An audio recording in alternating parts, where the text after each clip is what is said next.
Hello and welcome to my course, the Ultimate Azure API Management course. My name is Hussein Awad. I am a cloud application architect and I have more than 20 years of experience in the field. I am a TOGAF enterprise architect, have 10 AWS certifications and many Microsoft certifications as well. And through my career, I have worked for top technology companies, Big Four consulting firms, and many multinational organizations around the world. So in this course, we are going to cover everything you need to know in Azure API management, starting from creating the API management to hosting your first API in the API management. Then we will get to discuss the policies and we will see how you can use different kind of policies to empower your APIs in an API management. Then we will be talking about the subscription keys and we will see how we can use those keys to secure the access to your APIs in an API management. And also how we can use different products to organize our APIs to different consumers based on our needs. Then talking about the developer portal, we are going to see how we can publish our APIs to the developer portal and allow other users to interact with the developer portal to test our APIs and receive genuine responses.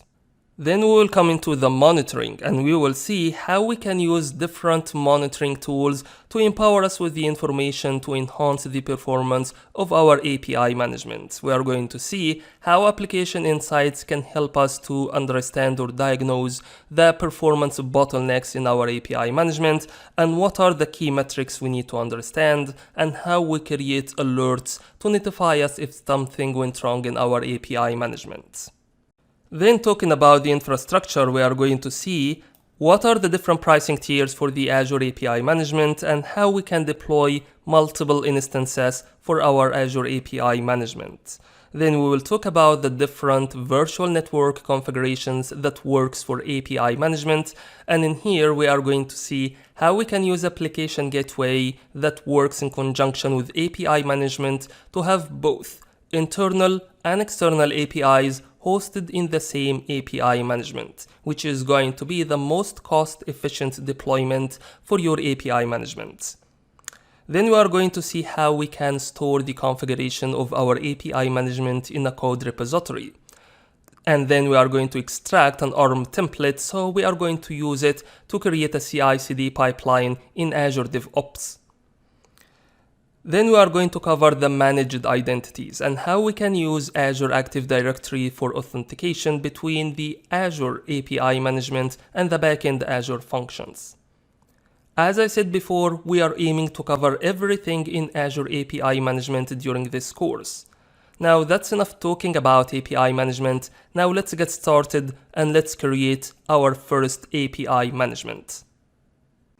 Now let's see how we will create our first API management service. And here I am in the homepage of my Azure portal.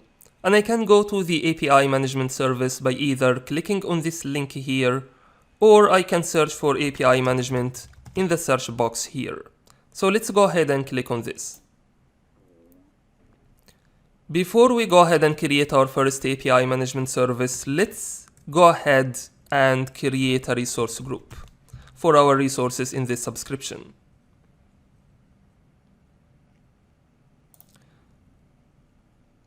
Let's add a new resource group and let's call it Dev Resource Group. And I'm going to host it in Australia East region. Let's create this resource group. And now the resource group is ready for me. Now, let's go back to the API management service and let's create one. Now, let's call it My Company API Management. And using course subscription, dev resource group that we just created, and let's host it in Australia East region. And the organization name is going to be My Company. And this is the administrator email address that's going to receive notifications about the API management service. Now let's have a look at the pricing tiers. API management service provides many tiers, and as you go to the higher tier, you are going to pay more. For this course, we are going to stick with the developer tier, and it's going to cost you $66 Australian dollars per month. Let's go ahead and enable Application Insights, and as you can see, I don't have any Application Insight instance in this subscription. So let's go ahead and create one. Application Insights.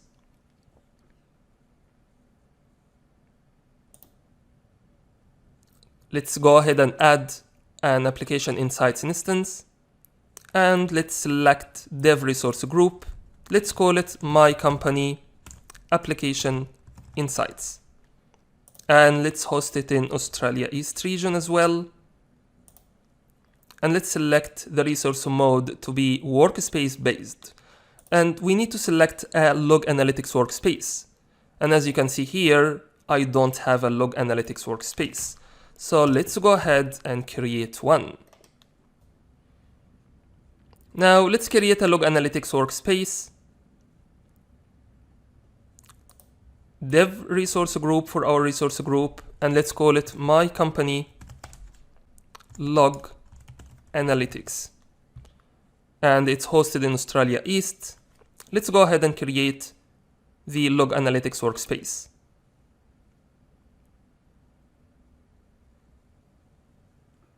Now the log analytics workspace has been created, so let's go back to the Application Insights, and probably we need to refresh this page. Again, let's select Dev Resource Group and call it My Company Application Insights. And again, in Australia East region, workspace based, and select My Company Log Analytics. And let's go ahead and create this Application Insights instance.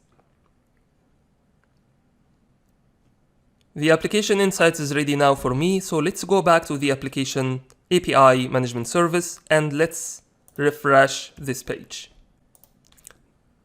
Now let's go ahead and add My Company API Management for the name, and then adding Dev Resource Group, Australia East region, My Company for the organization name, and again developer tier that has no SLA.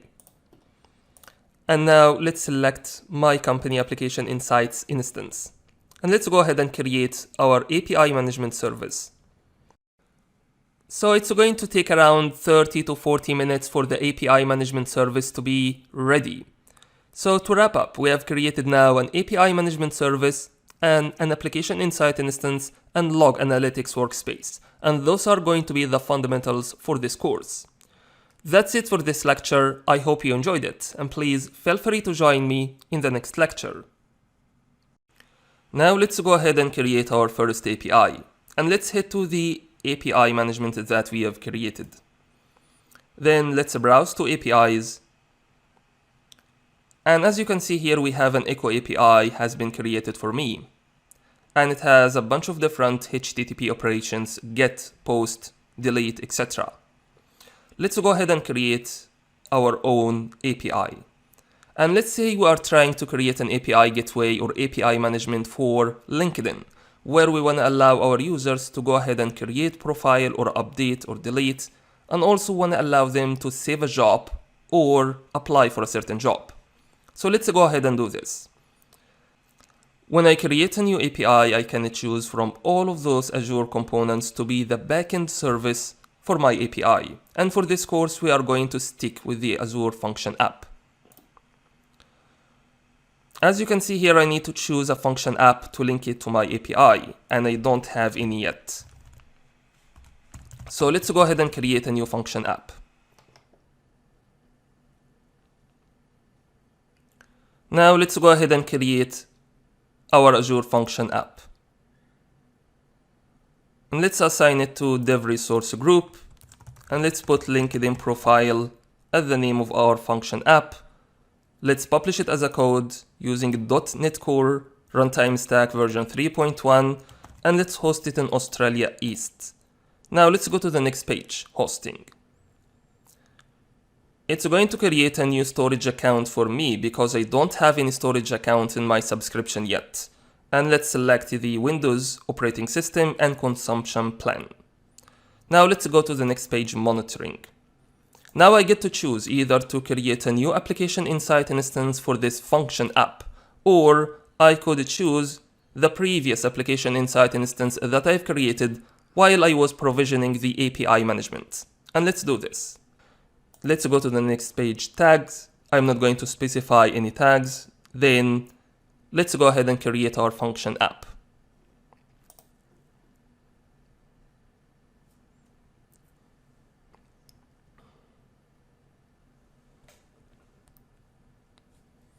Now let's go to our function app and create our first function. Let's go to functions and add a new function. And let's select HTTP trigger. And then let's put profile in the function name. And let's make the authorization level anonymous. However, you should never do this in production. Now let's create our function.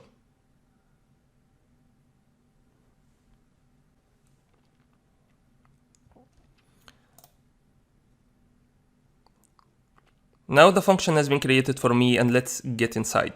Now let's go to the code and test.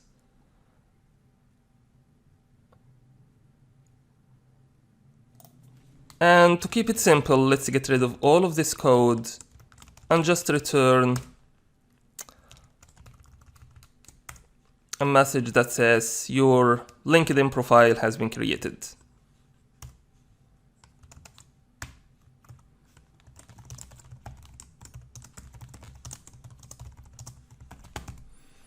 Now let's save our changes and let's test it.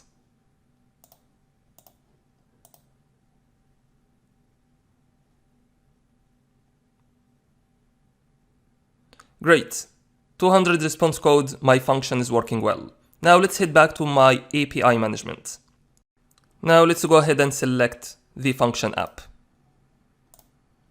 From here we will select LinkedIn profile function app, and then we are going to select profile function. And let's keep everything as a default. And let's go ahead and create this API.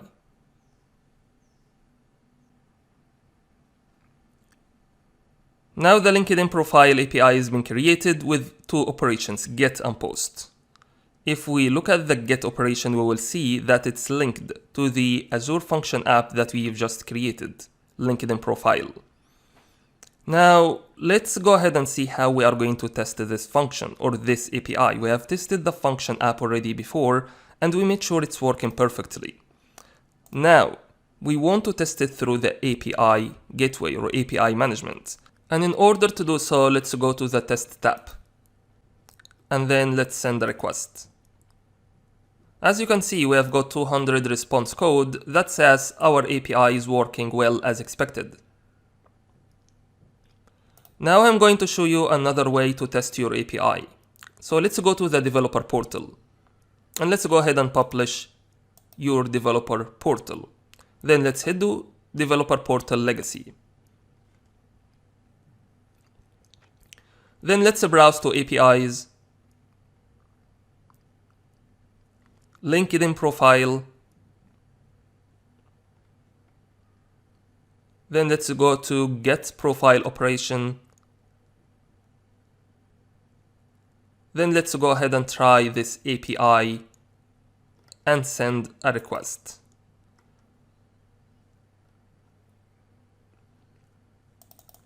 And as you can see here, we have got 401 access denied error. And the error message says that the request is missing the subscription key. It's interesting that we didn't get the same error message when we tested this API from the API management.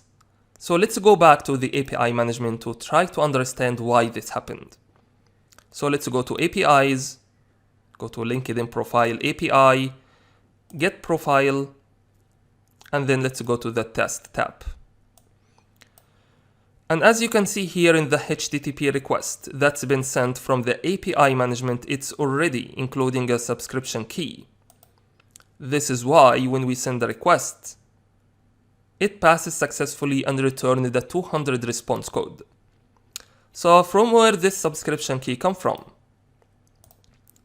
So let's go to the subscriptions to understand this more. And as you can see here, there are different subscription keys already created in the API management. And one of them is assigned for all built-in access subscriptions. And if we show this key, you will see that this is the exact key that's been sent from the test tab in the API management. That's why when we test and send a request from the API management, it returns a 200 response code. Now, let's go back to the APIs. LinkedIn profile, get profile again, test tab. And as you can see here, this is the subscription key that's been used in all built-in API management operations. However, when we send the request from the developer portal, it doesn't include the subscription key. This is why we have received 401 access denied error. And to fix this, we can add a header that includes the subscription key. And adding the header name as well. And then let's try to send the request one more time. And here we go, we have got 200 response code. Now, I'm going to show you a different way to get it work without specifying a subscription key. So let's remove the subscription key we just added and let's send another request. Again, we are getting 401 access denied error. Now let's head back to the API management. And let's go to the settings of our LinkedIn profile API. Scrolling down, you will see a checkbox next to subscription required. And this is why the API requires a subscription key to be passed on in the HTTP request in order to work well. So I'm going to go ahead and remove this checkbox. And let's save our changes. So let's go and test it in the test tab and select get operation and send a request. Again, it returns a 200 response code. Now let's go to the developer portal and send a request as well. And as you can see, it sends 200 response code, even though we haven't specified a subscription key. That's because we have disabled the subscription key to be passed in the HTTP request for this API. However, you should never do this in production. Now let's go ahead and check the subscription required checkbox back again. And let's save our changes. Now I want you to notice that we have two HTTP operations for this API. We have get and post. Now let's go back to our Azure function to understand why this happened. And if we look at the test tab in here, we can see that we have two HTTP methods we can use to test our Azure function app. We could use get or post HTTP verbs. And what we want to do is to restrict this function app to be able to take only one HTTP verb. Given that we are going to use this function to create a new LinkedIn profile, for example, then we need to restrict this function to accept only a put HTTP verb. So to do so, let's go to the integration here. And let's click on HTTP request and select put verb instead of get and post. Now let's go ahead and save our changes.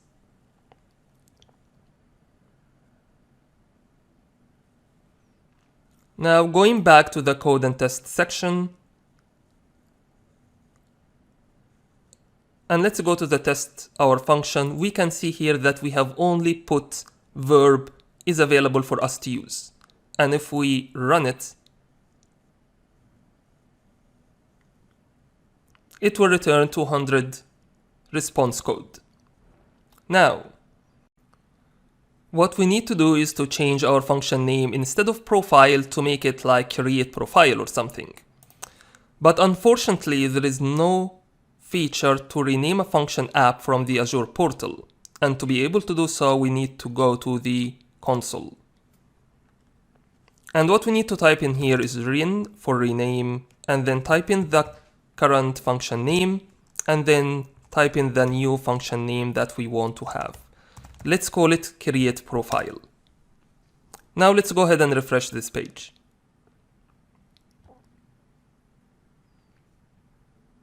And let's go back to our functions. You will see here that our function name has been changed to get profile. Now, let's go back to our API management and see how we are going to reflect these changes. And as you can see here, we still got two HTTP verbs, get and post. So let's go ahead and test one of them.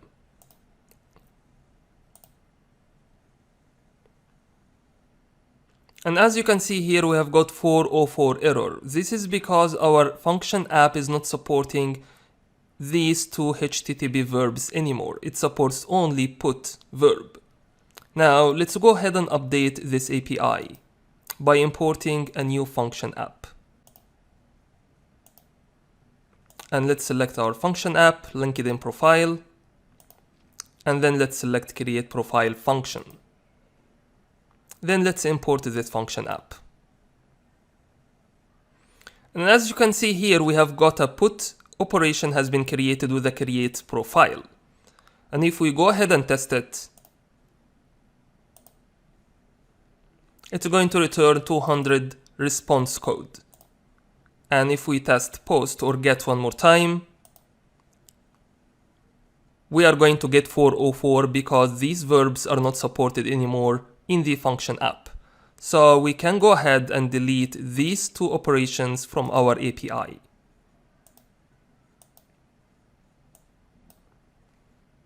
That's it for this lecture. I hope you enjoyed it, and please feel free to join me in the next lecture. Now let's go ahead and create a new product. Let's go to products and then add a new product. Let's call it basic. And put basic product in the description. And I'm going to leave the state to be not published. And I'm going to deselect requires subscription. And here I can go ahead and select which APIs I would like to have in this product. And I'm going to select LinkedIn profile. And let's go ahead and create this product. Now let's go to the developer portal.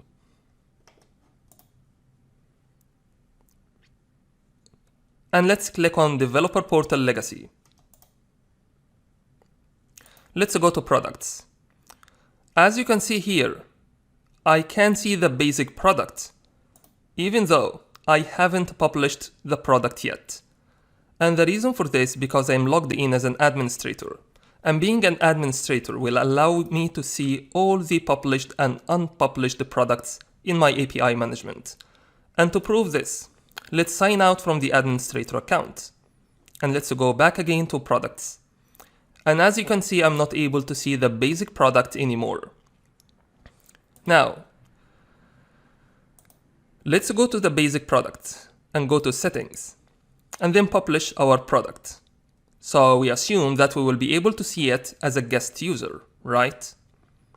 Now let's go back to the developer portal and refresh this page. And still, I'm not able to see the basic product. And the reason for this is because of the access control. As you can see here, only administrators group is allowed to have an access to the basic product. And what we need to do is to add another group, which is the guest group. Now let's go back to the developer portal and see how it looks like. And again, it will not work. As you can see here, we're still missing the basic product. So let's go back to our product and let's go to settings. And this time, let's go ahead and check on the checkbox requires subscription. And let's go ahead and save our changes and then go back to the developer portal. And let's refresh this page. And as you can see here, we are able to see the basic product as a guest user in the developer portal. Now let's get into the basic product. And let's go to LinkedIn profile. And let's try this API one more time. As you can see here, there is a 401 access denied error. And the reason for this, because we have specified that this product will require subscription. And being a guest user, we haven't subscribed to this product yet. So to fix this, let's go ahead and open the developer portal one more time, but as an administrator. And let's go back to products. Let's go to basic product, LinkedIn profile, and let's try this API. And as you can see here, a subscription key has been already provided. And let's go ahead and send a request, and we got 200 response code. Do you remember last time when we tested this API, we needed to provide the subscription key ourselves, but now it's already provided for us. And the reason for this, because we set this API in a product. And this is one of the benefits to make your APIs or organize your APIs in products. The developer portal will implicitly include the subscription key that's been created for this product. So let's go back to the API management and go to APIs in our product, and let's remove this API from the basic product. And let's go back to the developer portal and refresh this page. Now, as you can see, the subscription key is no longer available in the developer portal for this API. And if I send a request, I'm going to get 401 access denied error. Now let's go ahead and add this API again. Get back to the developer portal. And here is the subscription key being provided, and I can send requests successfully. Now, let's look at those subscription keys and why they have been provided to the API. So when I created the basic product, a new subscription key has been created for the basic product, and it's been assigned to the administrator because I am the administrator of the API management. And I can do whatever I like to these keys. I can see or hide the content of these keys. As you can notice here, this is the key it's been used in the developer portal, ending by 144. And this is the subscription key being used when I tested this API in the developer portal. Now, I also can suspend a certain subscription or cancel it or delete, and I have an option to regenerate primary or secondary keys in case of the keys got compromised or something. Now, let's have a look how this is going to look like for another user. As an administrator to the API management, I have the complete privilege to do whatever I like to the API management, and I have access to do everything. But what about other users? So let's go ahead and create a new user. Let's call it user 1.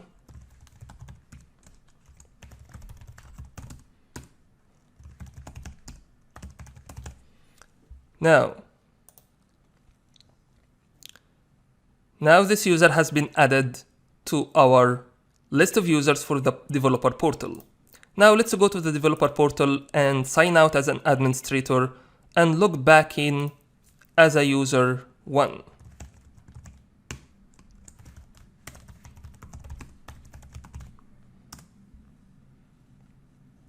And let's go to products.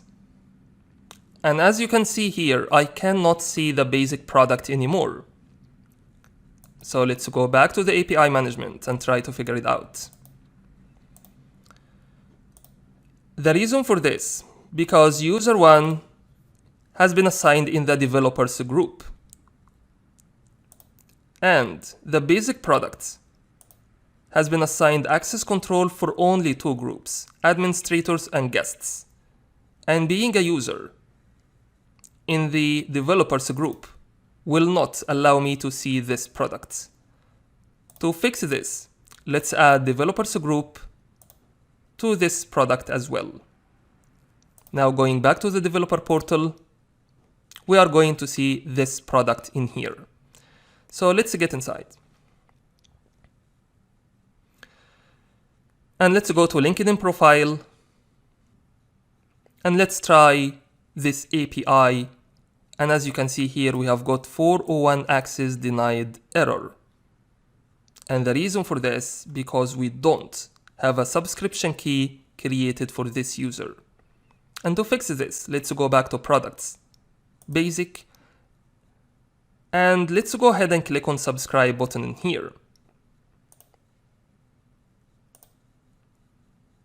And what this does, it's going to create a new subscription key for user 1 and assign it for the product, basic product.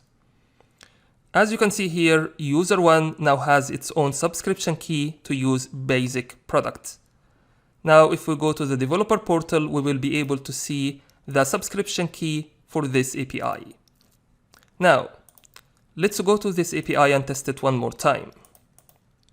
LinkedIn profile, try it. And now we are able to see that the subscription key has been provided in the developer portal. And now we can send a request and get 200 response code. Now let's go back to the API management and change the settings of the basic product to requires approval. And let's go ahead and save those changes. Then let's go to our subscription keys.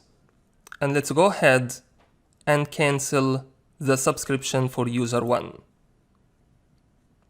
Now, let's go to the developer portal and refresh this page.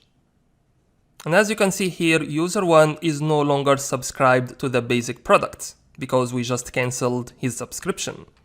So let's go back to products, basic product, and then let's subscribe one more time. And as you can see here, the subscription request has been submitted. And if we go back to the API management or go back to the subscription keys, we will be able to see the new subscription request has been submitted by user 1. And also you can filter it out by seeing pending approval requests. And in here you can do whatever you like, whether to activate the subscription or suspend or reject or cancel or delete the subscription. So let's go ahead and activate this subscription.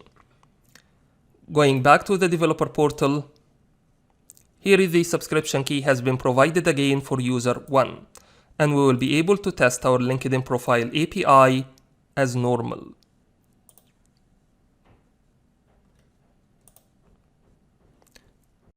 Now let's go back to products page. Let's go to basic product again. And as you can see here, we can add multiple subscriptions to the same product. And as you can see here, the subscription has been requested. And let's go to our API management and approve it. And there is no limit for us to add as many subscription keys for the same product as much as we like. And this is not a good approach to have multiple subscriptions for the same user. And to fix this, let's go back to our API management and let's put subscription count limit to 1. And let's deselect requires approval to make it easier for us.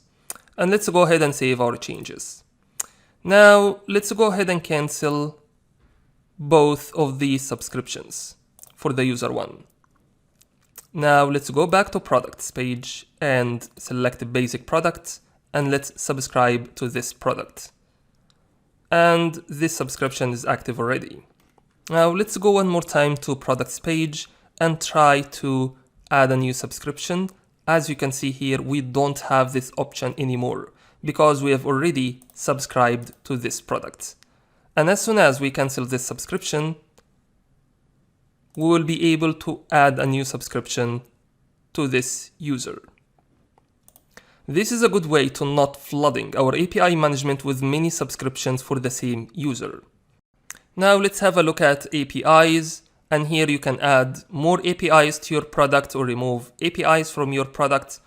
And also let's have a look at policies, and it's one of the interesting features in the products in API management.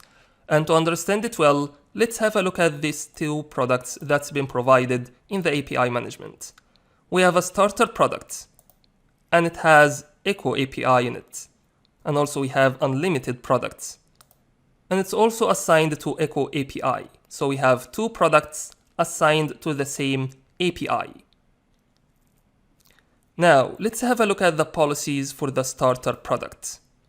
And as you can see here, there is a limit to call this API or this product 5 times each minute. So if someone is subscribed to the starter product, they will be able to call Echo APIs 5 times each minute. However, when they are subscribed to the unlimited product, they will be able to call the same API, which is Echo API, unlimited times. This is how you can use products to provide a different usage limits for your APIs in the API management. Now let's go to access control. And this is where you specify which groups has access to a certain product in your API management. And here are the different subscription keys that are subscribed to a certain product. Now let's look at the subscription keys. And we can add a new subscription from here. So let's put a name here, trial subscription. And let's allow tracing. And for the scope of the subscription, we can have it for the all APIs in our API management, which is pretty scary. Or you can assign it for a certain product, which is pretty much what we have done. Or you can become very specific and assign this subscription to a particular API.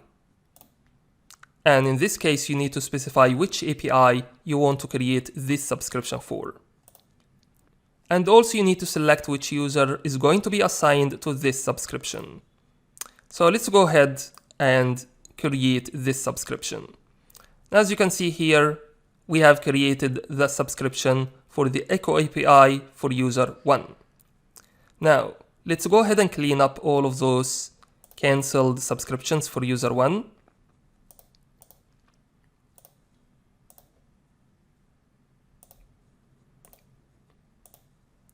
And also let's delete the Echo API access, and then let's go back to the developer portal and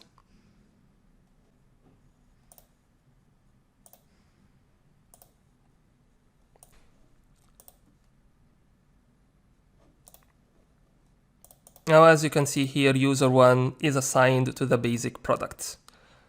In this lecture, we have covered everything you need to know about products and subscriptions in the API management. That's it for this lecture. I hope you enjoyed it, and please feel free to join me in the next lecture. Now let's see how can we create an API mock response. Let's say that we want to create a get profile operation in the LinkedIn profile API. And this operation doesn't have a backend function yet. And we want to allow the consumers of get profile operation to start to do their code changes and interact with get profile operation as soon as possible and without much dependency on the progress of the backend function of the get profile operation. This is where the mock responses becomes really helpful, and it's one of the powerful features about the API management. So let's go ahead and see how can we do this. Let's add a new operation. Let's call it get profile, and the URL, which is not ready yet, let's call it get profile 2. And let's save this operation. Now let's go ahead and test it. And as you can see here, we have got 500 internal server error because there is no backend function linked to this operation yet. And what we are going to do now is to go ahead and create a response. Let's call it 200 OK. And then let's add a content type to be application JSON, for example. And then let's add a sample here to be LinkedIn profile. And then username to be user1. And then email to be user1@outlook.com, for example. And let's go ahead and save this. Now let's go back and test get profile operation one more time. And again, we're still getting 500 internal server error. And what we need to do here is to add mock response and add a policy. So let's add a new policy and add mock response. And for this one, we are going to stick with the 200 application JSON response. And let's save this mock response. And you can view it from here as well. And now let's go and test get profile operation. As you can see, we get 200 response code with the same JSON structure that we've specified in the mock response. Now let's test create profile operation. Again, we are getting 200 response code, which is great, but we don't get the line that says your profile has been created successfully, right? So let's go back and see why this happened. When it comes to policies, there are 4 scopes we can define our policies in the API management. We can have a global policy, where we create a policy that's going to affect all APIs in our API management. Or we can have a product policy, where we can create a policy that's going to affect all APIs in a certain product, pretty much like this policy that's been applied for the starter product, if you remember. Also, we can have an API scope. This is where we are going to have a policy that's going to be applied to all operations in a particular API. And this is what we have done, which is not right. And also we can have an operation level or operation scope, where we are going to create a policy that's going to affect only a particular operation in a certain API. And what we have done wrong in here, we applied the mock response on the LinkedIn profile API, and it's going to apply to all operations in this API. That's why it affects the response of the create profile operation. So let's go ahead and fix this. Firstly, let's go ahead and delete this mock response from the API scope. And let's save this change. And let's go and test create profile function to just prove my point. And as you can see here, we have got our text back. Your profile has been created, right? Now, let's go to get profile operation. And now let's add the mock response to be specific to this operation. And I want you to note the scope of this policy. And it's all operations in this API, which is not right. You need to make sure that you select the specific operation you want to apply that policy for. So let's select get profile operation and let's add a policy. Let's mock response, making sure it's applied to a specific operation. And then let's go ahead and save this. Now, let's go and test get profile function. Again, getting 200 response code with the JSON structure. And let's go and test create profile operation. And again, we are getting 200 response code and the text that says, your profile has been created. Now let's see how can we enable throttling on our API. And throttling is a protection mechanism where you get to specify how many calls your API or operation or product can handle during a certain period of time. So let's go ahead and see how can we do this. So we are going to add the throttling for all operations for LinkedIn profile API. So let's go ahead and add policy. And let's select limit call rate. And let's specify it for 1 call every 60 seconds and counter key to be API subscription. And let's go ahead and save this. And this is going to affect all operations in this API. So let's go ahead and test this. Now testing create profile operation. As you can see, the first call passed through, we have got 200 response code and everything is fine.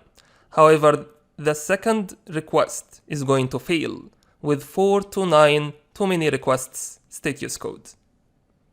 And the reason for this because we've specified our throttling to only limit and allow 1 API call per minute. And this applies for all operations in this API. So if we go ahead and try to make a request for get profile operation, we are going to receive the same throttling limit because we have specified only 1 call for all operations in this API per minute. Throttling is very important mechanism to secure and protect your APIs and operations from getting too many requests from a particular user, and you should never ignore this. Now let's go back and remove the throttling limit, and let's save our changes. That's it for this lecture. I hope you enjoyed it, and please feel free to join me in the next lecture. Now let's talk about revisions, and it's one of the interesting features in the API management. Revisions allow you to update your API definition and settings and put it in a separate revision, separate from the current working revision of the API. Because you might have a situation where there are some developers already consuming the current revision of your API, and you want to do some changes to those API definition. And to avoid making any disturbance to those developers, the best is to put your changes in a separate revision until you test it and make sure it works as expected, and then you shift the traffic or move the traffic to the new revision. Now let's go ahead and see how can we do this. Let's go to revisions and let's add a new revision. Let's put update mock response in the description. Let's create a new revision. Now we have two revisions for our LinkedIn profile API. The current one is LinkedIn profile and the new one ending up with revision 2. However, this one is online but not current. Like other developers cannot use this revision yet. Now let's go back to settings, to design, and let's change the mock response for get profile operation. Let's go to responses, 200 OK, and let's expand this mock response to include full name, and let's call it user 1. Now let's go ahead and save our changes. Now, you may notice here that we have two revisions for this API. Revision 1, which is the current one, and then revision 2, this is where we have done our recent change and added the full name to the mock response.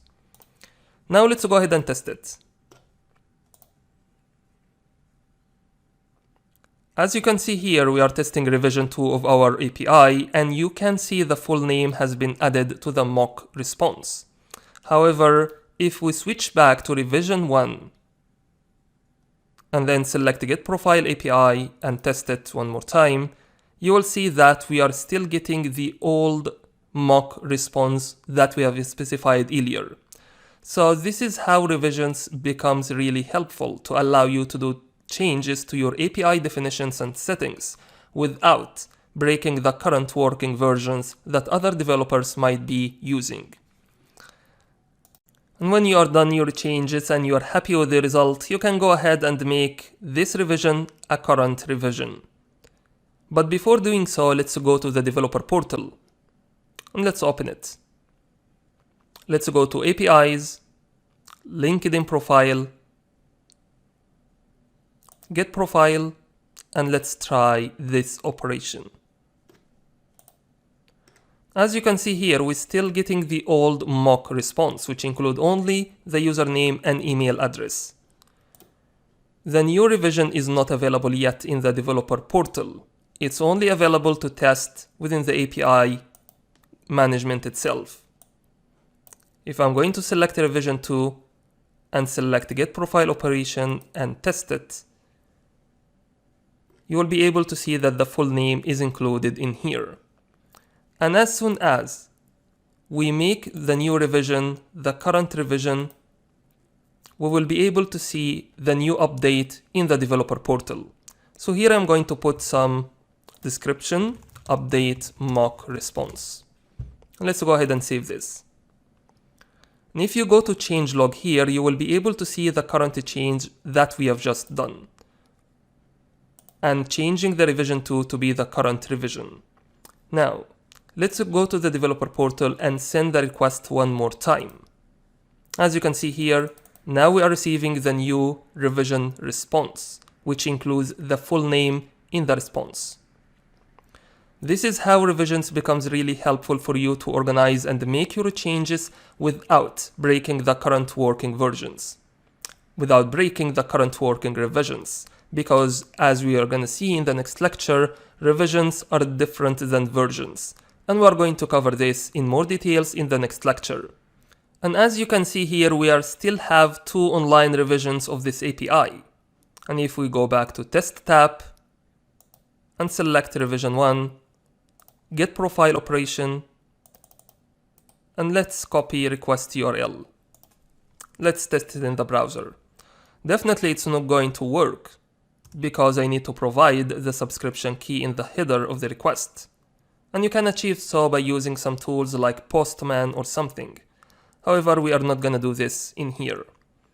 So in here we are getting 401 error that access denied because it's missing the subscription key. And if we go back to the revisions and take revision 1 offline, and let's go and see how it look like. Now we are getting 404 error and resource is not found because we have taken that revision offline. And that's something you need to consider for the old revisions of your API. This is to avoid you having multiple online revisions for the same API at the same time, because it might cause some confusion for other developers. And as well, if you go to the test tab in here and try to test revision 1, you will not be able to send any test request for revision 1 because it's not online anymore. That's it for this lecture. I hope you enjoyed it, and please feel free to join me in the next lecture. Now let's talk about versions. And the main difference between versions and revisions is that you can have multiple online revisions at the same time, but you can only have one current revision for your API at a certain point of time. However, with versions, you can have multiple versions up and running at the same time for your consumers to use. And we are going to see this in a minute. So let's go ahead and add an API, and let's select function app, and let's select our LinkedIn profile and create profile function. Let's call this API version. And let's put the URL as well, version. And let's go ahead and create this API. Now, as you can see here, we have got version API with get profile operation. And let's go ahead and test it. Again, we are getting 200 response code with your profile has been created text. Now, let's go ahead and add version. And let's put the name in here, version-version 1. And in versioning schema, you can choose from path or header or query string. However, let's stick with path. And let's add version 1 in here. And let's go ahead and create this version. Now we have 2 versions of this API, the original version and version 1. Now let's go to version 1 and do some changes. Select get profile and let's add 200 response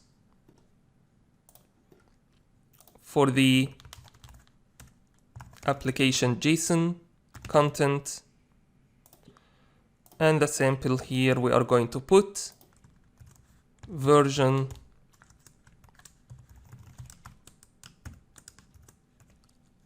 1. Let's go ahead and save this. And also let's go to the policies and add mock response policy for application JSON 200 OK. Now, let's go and test version 1 of our API. As you can see here, we are getting the mock response that says version 1 for our API. And if we go back to the original version of our API,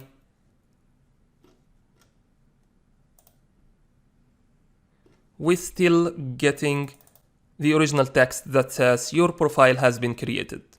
All of this is great. Now, let's go to the developer portal and open the legacy one.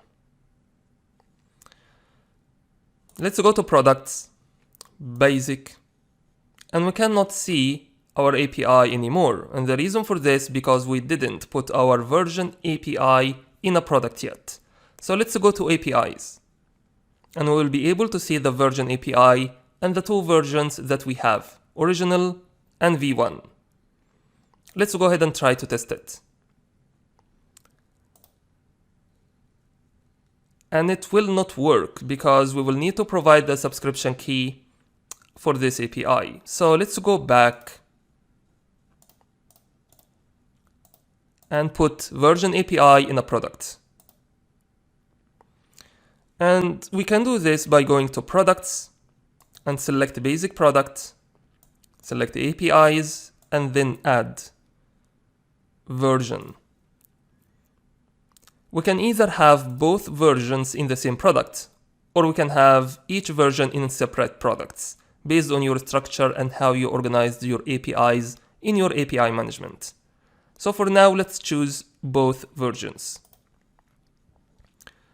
Now let's go back to the developer portal and let's go to APIs, open original, and try create profile operation. And it still provides the original text. And let's test version 1.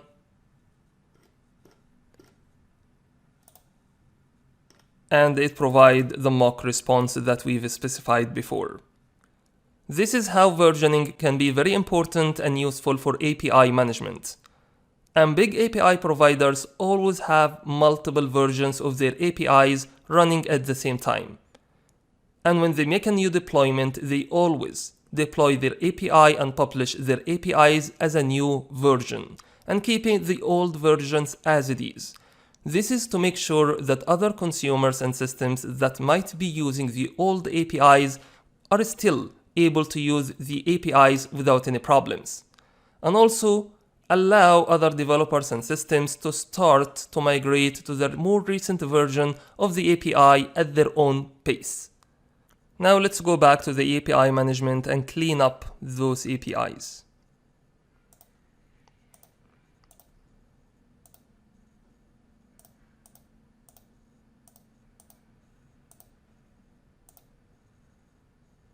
That's it for this lecture. I hope you enjoyed it, and please feel free to join me in the next lecture. Now let's talk about policies. And we have touched on policies in the previous lectures when we talked about mock responses and throttling. And policies simply are XML documents that has a sequence of inbound and outbound statements that's going to control your API. And every time you talk about policies, you need to mention what's the scope of the policy. And if you remember, we've talked before that there are 4 scopes in your API management where you can apply your policies. Either you can make your policy global by applying it to all APIs in your API management, or you can apply your policy at the product level, and it's going to affect all APIs hosted or assigned in this product, like starter product that has a limit to 5 calls per minute. Or you can have your policy at the API level, which is going to affect all operations in this API. Or you can have your policy at the operation level, like what we have done in the mock response here, and it's going to affect a certain operation only. Also, it's important to mention that inbound processing policies and outbound processing policies ending up to the same policy file. So if we go to the outbound processing, we are able to see the inbound policy that we have specified for the mock response, which is exactly the same in here. However, when we go to a different scope, we are not going to see these changes anymore because we are in a different scope. And you can add policy by clicking on Add Policy button, and these are the commonly used policies, and you can have access to the whole list of policies by clicking on here. And in this section, we are going to cover most of these policies. That's it for this lecture. I hope you enjoyed it, and please feel free to join me in the next lecture. Now let's talk about authentication policies. And there are three ways we can use to authenticate in the API management. Either we can use basic authentication. This is where we are going to provide the username and password for the backend service. And this can only work when we have a custom HTTPS web service and we want to authenticate with it. However, basic authentication is not a good way to go. Let's go ahead and see how can we do this. Let's go ahead and add policy and click on authenticate with basic. And let's say you are going to provide a username here and password. Let's go ahead and save our changes. As you can see here, we are getting an error because we have put this policy in the wrong place. So where we should put this policy? If we get back to the document, it's gonna says inbound section, and it can be applied at all scopes. So let's go ahead and put this in the inbound section, and then let's save our changes. And same thing for authentication with client certificate. Let's go ahead and add it, and then you need to supply your thumbprint. And of course, you need to place it in the inbound section. Both of these authentication methods will not work with Azure Function, because Azure Function using function keys for authorization and managed identities for authentication, and these two ways of authentication will only work with custom HTTPS web service. So I'm going to remove these two lines and add an authentication with managed identity. Let's save our changes. Now let's see how we authenticate using managed identities. So let's go to managed identities, and there are two ways, either using system or user. Let's choose system assigned, and let's turn it on and save our changes. And same thing we need to do with the function apps. So let's go to the function app and click on LinkedIn profile and select authentication and authorization and turn it on app service authentication and make the authentication using Azure Active Directory. And let's configure it. Let's choose express configuration and create a new Active Directory app called LinkedIn profile, and let's create it. And let's save our changes. Now let's go back to the API management and test it.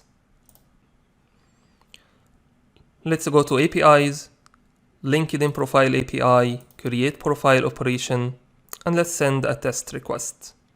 Now, as you can see, we are getting an unauthorized error. And if we look at the trace and try to search for managed identity, we will not find anything in the trace line here for authentication. Or let's look for authentication. It doesn't use managed identity that we have specified. And to fix this, let's go to the policies of the create profile operation and let's add a policy. And let's copy this managed identity policy and put it in the inbound policies for create profile operation. We still need to replace this URL with our function app URL.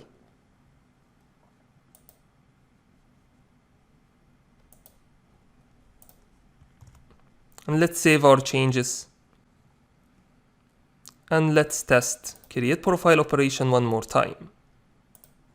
As you can see, you are getting 200 response with our text. And if we look at the trace and search for managed identity, we will find that our managed identity took place for authentication between the API management and the function app. So in this lecture, we have seen how we can authenticate between the API management and the backend function using basic authentication or client certificate or managed identity. That's it for this lecture. I hope you enjoyed it, and please feel free to join me in the next lecture. Now let's talk about access restriction policies. So let's go to create profile operation and open policies. And let's go ahead and add check HTTP header. And let's add a header name, for example, header. And if this header is missing or has a wrong value, it's going to return 444 response code with a message that says wrong header. And this flag is for case sensitive for the value. So let's put API with a capital A. And let's go ahead and save our changes. And it didn't work because we need to put this policy in the inbound section in here. Let's go ahead and save our changes. And let's test create profile operation. As you see, we are getting 444 unknown error because we haven't specified the header name. So let's put the header name as it is and put API in the value. And let's send another request. We are getting 200 response codes. Now let's go ahead and change the value to be API all small letters. And let's send the request one more time. And still it gets 200 response code because we have specified in our policy to ignore the case of the value. And if we want to restrict this, we can go to the check header and make ignore case as false. So in this case, if we have provided API with all small letters at the header value, it's going to be rejected and return 444 response code as well. Now let's go ahead and test create profile operation. And let's provide header with value API, all small letters. As you can see, we are getting 444 unknown error because it has to be with capital A. Now let's go back to policies and clean this up. Go to create profile. And we can delete a check header policy from here. And let's save our changes. And let's go ahead and add restrict caller IPs. And here you can allow certain IP address ranges to access your API, or either you can block certain IP address ranges from accessing your API as well. So let's go to the documentation and see what it says. As you can see here, either you can allow or forbid either one IP address or range of IP addresses to interact with your API. And the purpose of this policy is to reduce the attack surface for your API. And here is an example as well. So let's go back to the API management and discard this change. Now, let's go ahead and add another policy and let's look for set quote by key. And for this one, we are not going to limit it by number of calls, but by the bandwidth. And I'm going to specify the bandwidth with 1K and it's going to be renewed every 60 seconds. And the counter key is assigned to the subscription. And let's go ahead and save this. As it says here, the minimum number can be here at 300 seconds. So let's go ahead and save this. Now let's go and test create profile API. And as you can see, the second run didn't pass through because it exceeds the code we have specified for the subscription key. Now let's go back to the create profile and remove this policy. And save our changes. Then let's go ahead and add another policy, limit call rate by key. And then let's add 2 calls renewed every 60 seconds for API subscription key. And let's save these changes. And let's go ahead and test create profile operation. This is our first run. This is our second one. This is our third one. It exceeds the throttling limit that we have specified per subscription key for this operation. Now let's go back and remove this limit. Now let's save our changes as well. Now let's go ahead and have a look at limit call rate by subscription.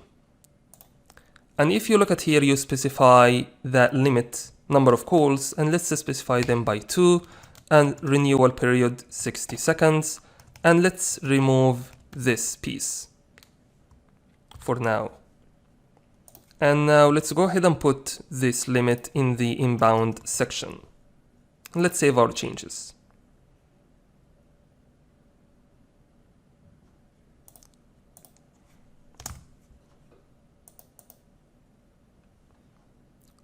Now let's test create profile operation. This is our first run, second run. This is the third run again, getting the throttling error. Now, what if we want to have a more specific limits to this policy? So let's take this one off and let's add limit call per subscription.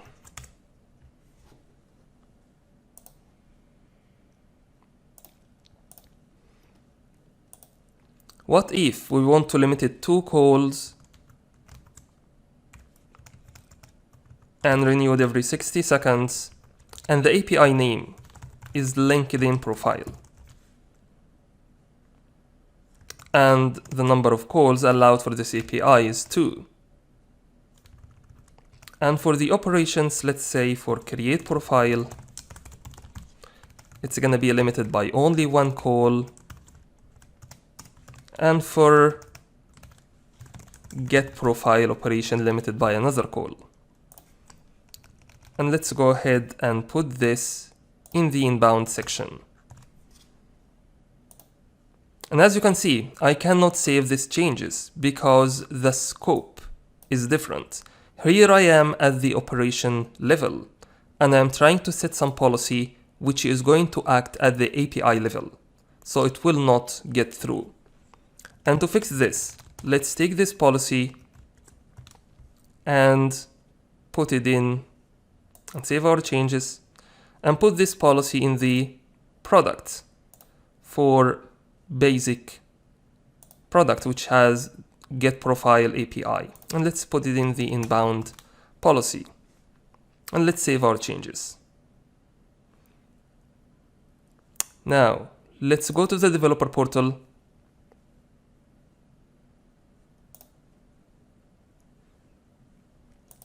Go to products, basic, LinkedIn profile, create profile. Let's try this function. Yep, this one works, 200 response. If we tried it one more time, it will not work. It will hit the limit that we've specified for this operation. And if we go to get profile operation, we will still able to hit it one time only before we get the 429 throttling error. This is the first one, and in the second one, we are getting too many requests. Now let's go back to our product policy and remove this policy.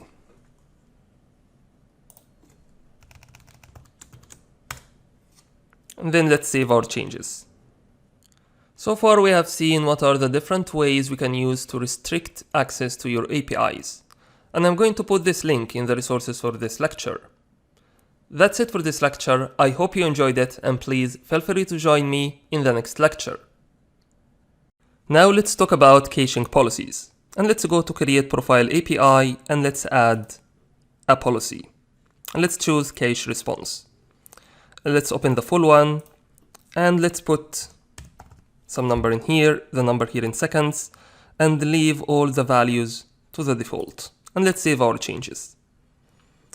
Now let's go to test create profile operation to see how the caching will work in this function.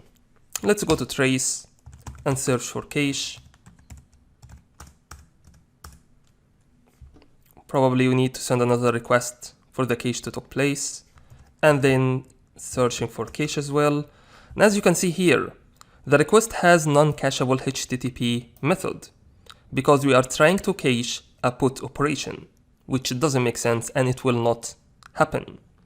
So let's go back to create profile operation and remove the cache lookout policy.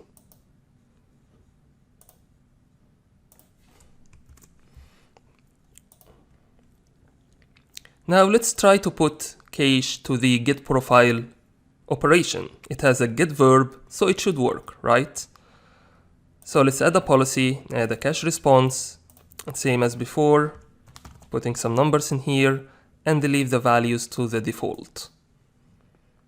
Now let's go and test the get profile operation and send a test request. Let's go to trace, try to search for cache, and as you can see, probably we need to send another request. Search for cache one more time. As you can see, we don't have any record for the cache. And if you scroll down, you will see the last thing that we get is a mock response. So probably because the mock response policy took place, it override the cache policy. So let's go ahead and move the cache lookout policy to be on top of mock response. So it should be activated before the mock response is going to be called. Now, let's go back and test the get profile operation one more time. And let's go to trace and search for cache. Still probably we need to send another request. Search for cache as well. As you can see here, cache lookout took place, but it didn't find anything in the cache. And the reason for this is because the mock responses are not cached. If we get back to the policy, you will see that the caching occurs in the outbound connection. And during the mock response, we don't even have an outbound connection.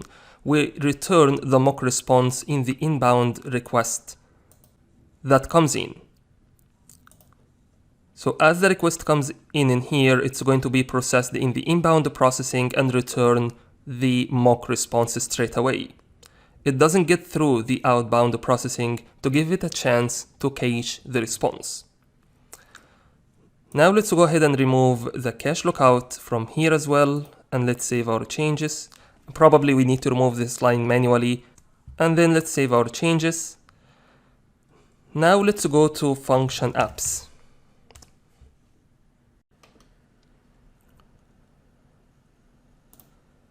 And let's create a new function that has a get HTTP verb.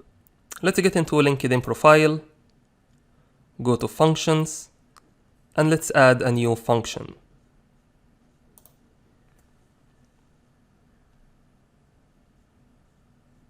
Let's select HTTP trigger, call this function get jobs, for example, and let's create the function.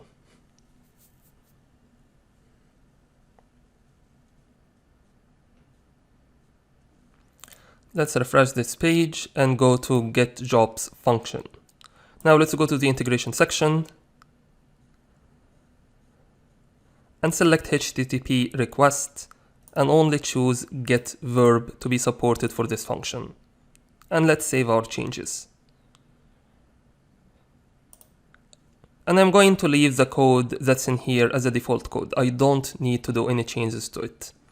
Now let's get back to the API management and let's go ahead and import an API. Let's select function app and let's select LinkedIn profile API and select get jobs function. And let's import this function. As you can see here, we have got get jobs operation in our API management, and let's go ahead and test it. And it will not work. We are getting 401 unauthorized error. That's because we didn't add the managed identity policy line in the get jobs function. So let's go ahead and do this.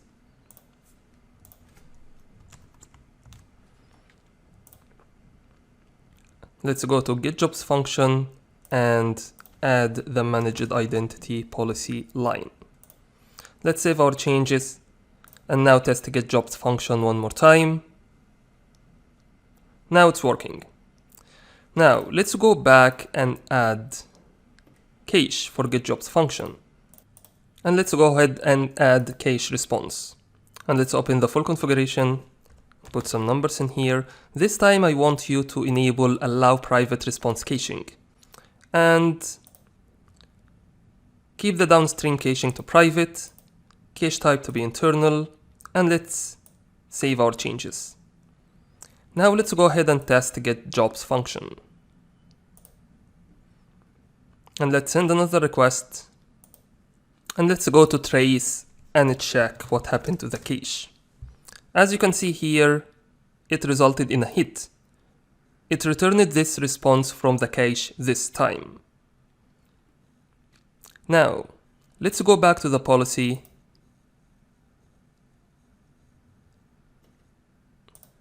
and disable allow private response caching flag that we have specified before. Make it as false. And let's save our changes and test the getJobs function one more time. Let's send another request for the cache to take place, and let's see the trace. Let's search for cache, and as you can see here, the request contains authorization header, and the cache lookout policy will not take place. This is important to keep in mind when you configure the cache policy for your APIs. If your APIs contains authorization header, you have to enable allow private response caching, otherwise it will not work. Now let's get back to the getJobs function. And when we created the cache response policy, you may notice that we had this policy been added to the outbound policies of the API management. And this policy specifies how long we want to keep the data cached in the internal cache of our API. And these two policies has to go along together. So if we try to remove this policy, we will not be able to save our changes in the policy in here, because to be able to read data from cache, you have to store data in cache as well. Now, let's go back to the policies and see the other types of policies.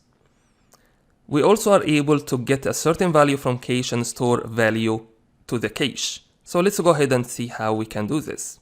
Let's go ahead with the store value in cache first. And yeah, this is not the right policy syntax, so probably I need to go back to the documentation and copy it from it. So let's go to store value in cache, and let's copy this line. And let's put it in the outbound policies.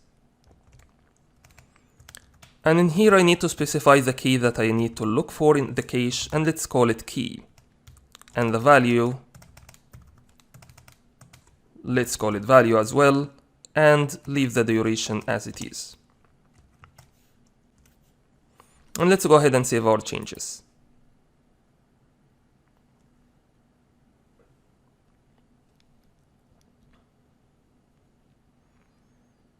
Now, let's go back to the policies and add a policy to be able to read from the cache, read values from the cache.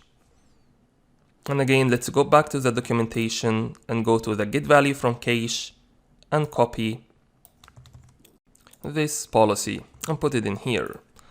Now we will get to see how we can use policy expressions to get an access to different request headers or query string parameters.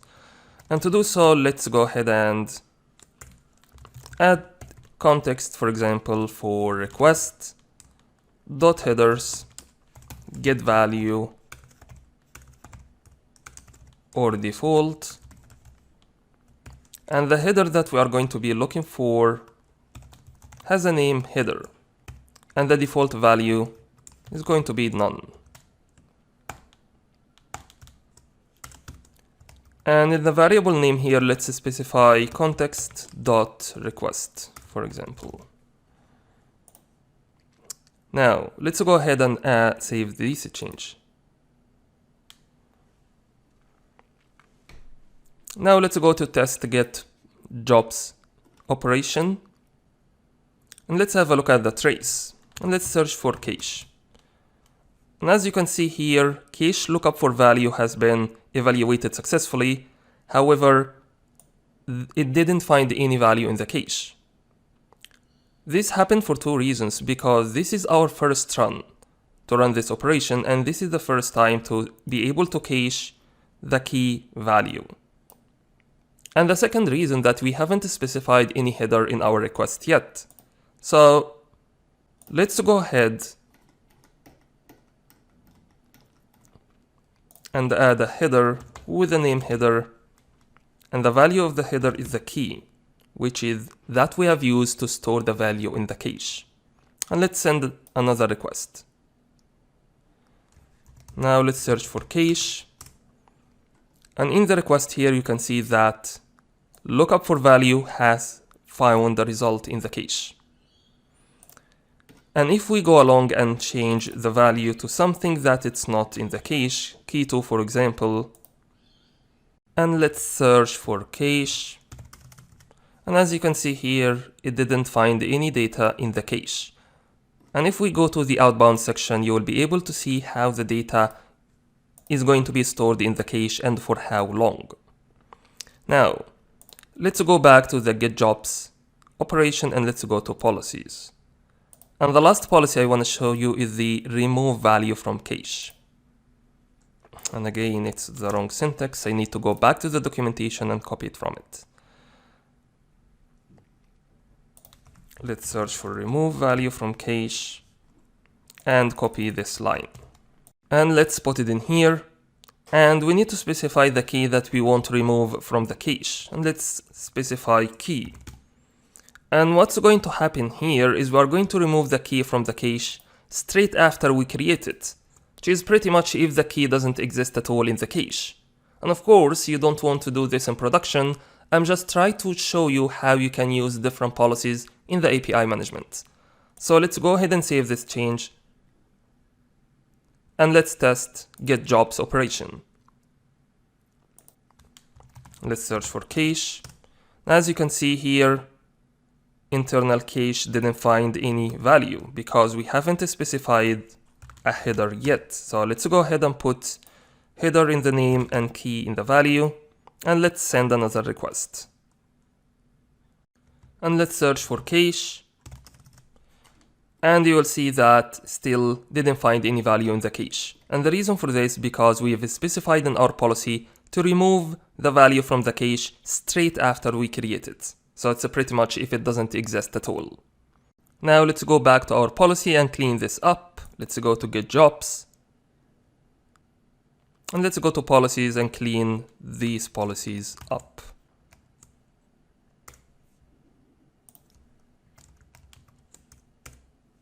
And let's save our changes.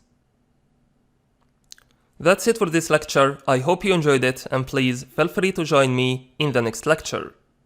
Now let's talk about cross-domain policies. And the first thing I want you to do is to go ahead and check the global policy at all API level. And as you can see here, it's pretty simple, right? Now let's go to the developer portal. And let's go ahead and enable CORS for our API management.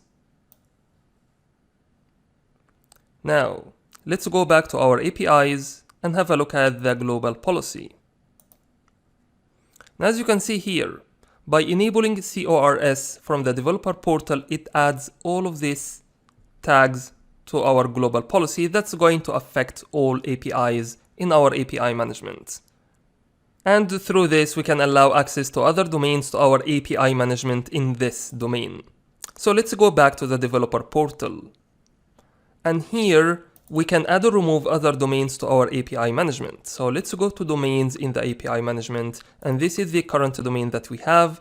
And we can add new domains. However, we will need to provide a certificate for the new domains that we are going to be add in the API management. Now let's go back to APIs. Let's go to LinkedIn profile and open the policy. And from here you can add either CORS or JSONP to control cross-domain policies for your API management. And I'm going to put a link for this page in the resources of this lecture so you can see some examples of CORS. If we go back to the API management and have a look at the global policy that we have defined, you will see that we are enabled all methods and all headers for our APIs. However, you can be very specific and specify what methods exactly you want to allow and what headers you want to allow as well. That's it for this lecture. I hope you enjoyed it and please feel free to join me in the next lecture. Now let's talk about transformation policies. And in this lecture, we are going to go ahead and add a sample API from Microsoft to help us to go ahead in this lecture. And I'm going to put a link to the sample API in the resources of this lecture. Now let's go ahead and add an API, select Open API, and let's put conference API URL that you will find in the resources of this lecture. And let's go ahead and create this API. As you can see, the API has been created and it has different operations in it. Now let's see one of these operations, let's say get sessions, and let's go ahead and test it. As you can see here, 200 OK, the request has been successful. Now I want you to pay attention to these two lines because they are really dangerous. So these two headers tells what platform we are using for the backend service and what's the version of that platform. And it's not a good idea to have this confidential information in the HTTP response of our APIs. Basically, we are telling everybody what systems we are using and what the version of it, and if they want to attack our system or bring it down, they will have a good baseline to start their attack against us. Now let's see how can we use transformation policy to make this more secure. So let's go to get sessions, add policy, and select set headers. Now I'm going to open a new tab. So we can copy over the header names from the response. Let's select Conference API, get sessions, and send a test request. Now let's go ahead and copy XASP.NET version and put it in the header name here and leave the value empty and make the action delete. And let's go ahead and add another header for X powered by, and again putting the action delete as well. Now let's go ahead and save our changes. As you can see here, we cannot have a value specified for delete action. And if you check here, probably we have got an empty string in here. So let's save our changes. Okay. Now let's test get sessions operation one more time. And as you can see, we are still able to see these two headers. So let's go back and see what might be wrong, and probably you have noticed it already. We have put these headers in the inbound processing, and of course it's not gonna be applied for the HTTP response. And to fix this, we need to put these two policies in the outbound policies of our operation. Let's go ahead and save this change. Now let's test our operation one more time. And as you can see here, we are not able to see these headers anymore. So it's really important that you are putting your policy in the right place from the get-go to make sure that they are applied in the direction you wanted them to be applied. Now let's go to have one more look at our HTTP response. And you may have noticed that the URL for Conference API is already included in our response, and we don't want to have this URL in our response, of course. Now let's get back to policy and see what we can do to protect this. Let's go ahead and add mask URL in content. This is the wrong format, so probably I need to get back to the documentation, and I'm going to put a link for this page in the resources of this lecture. Let's select mask URLs in content and let's copy this line. And make sure you are putting it in the outbound policies. And let's go ahead and save our changes. Now let's test the get sessions operation one more time. And I want you to notice here the URL difference. This one starts with Conference API, and the new one should be starting with our API name and mask, the real URL for the backend function that we are using. As you can see here, what's included in the response is the URL through our API management, not the URL of the backend service that we are using. This is to make sure that the backend services are well protected. Now, let's go back and clean this up and see what other transformation policies that we might have. So clean this up and save our changes. Now, and these are the other transformation policies that we can use. We have already seen set HTTP header, and all of the other setters are exactly the same logic. However, the syntax might be different a little bit, where you get to set either the backend service or a status code or a request method. Also, you can convert JSON HTTP request to response to XML and the other way around. Also, you can replace a substring in the body of your request or response, and you can rewrite the URL in different formats.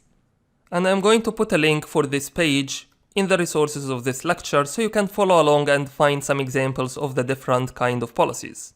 However, we have gone through the hard ones and you now should be familiar how you can write policies for your API management. That's it for this lecture. I hope you enjoyed it and please feel free to join me in the next lecture. Now let's talk about advanced policies. And I'm going to put a link for this page of the resources of this lecture. And let's talk about control flow. And as you can see here, it's more like if, else, or switch condition in normal programming language, where you specify different Boolean expressions. And based on the evaluation of those expressions, it's going to control the execution flow of our policy. Let's go ahead and have a look at the example here. Assume we have a variable here called isMobile, and it gets the value from request headers.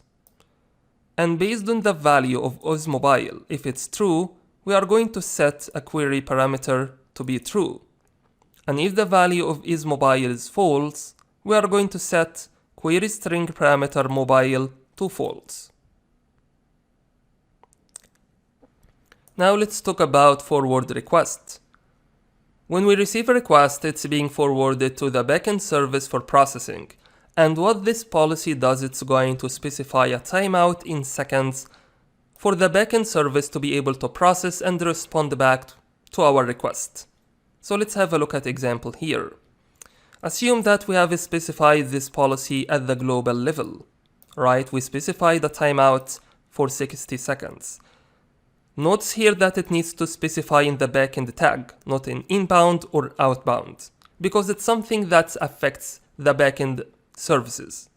Now, if we look at the operation level, you'll see that we will not have to specify the same timeout here. And the reason for this, because policies using inheritance, and the lower level policies are going to inherit the specifications we defined for the higher level policies. So for this policy, we specified it for all APIs. And this policy is scoped for the operation level. However, it's going to use the 60 seconds timeout that we specified in the higher scope, even though the timeout is not specified at the operation level explicitly. Now let's talk about limit concurrency. And it's a way to specify the maximum requests we can get at any time. And if we are getting more requests than that, we are going to respond with 4 to 9 too many requests status code. Now let's talk about log to event hub, and it's a policy that allows us to send the HTTP requests or responses to the event hub for processing. And we get to specify what data exactly we want to send there for processing. We can specify the date and time and the service and IP address of the request. And we are going to cover this in more detail in the monitoring section. Now let's talk about mock response, and we've already talked about it in the previous lectures, where you get to specify the status code that you want to mock in addition to the content type. Now let's talk about retry policy, which is taking a Boolean expression for evaluation, and as long as the expression is true and the number of retry attempts didn't hit, it's going to retry the execution.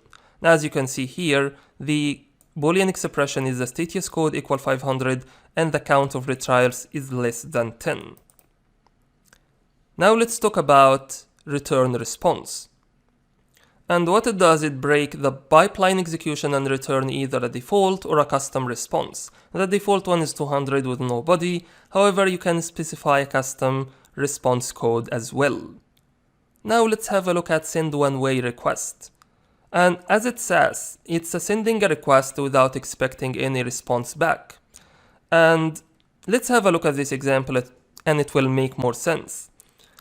As long as we are receiving a status code more than 500, we want to send a one-way message to Slack so we can get to notify the team members that are responsible for this API. Now let's talk about send request. This is where you specify the URL that you want to send or forward the request to it.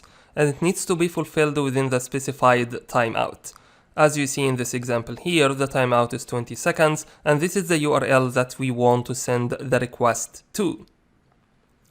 Now, going to set HTTP proxy. This is where we specify a proxy to forward requests via HTTP proxy.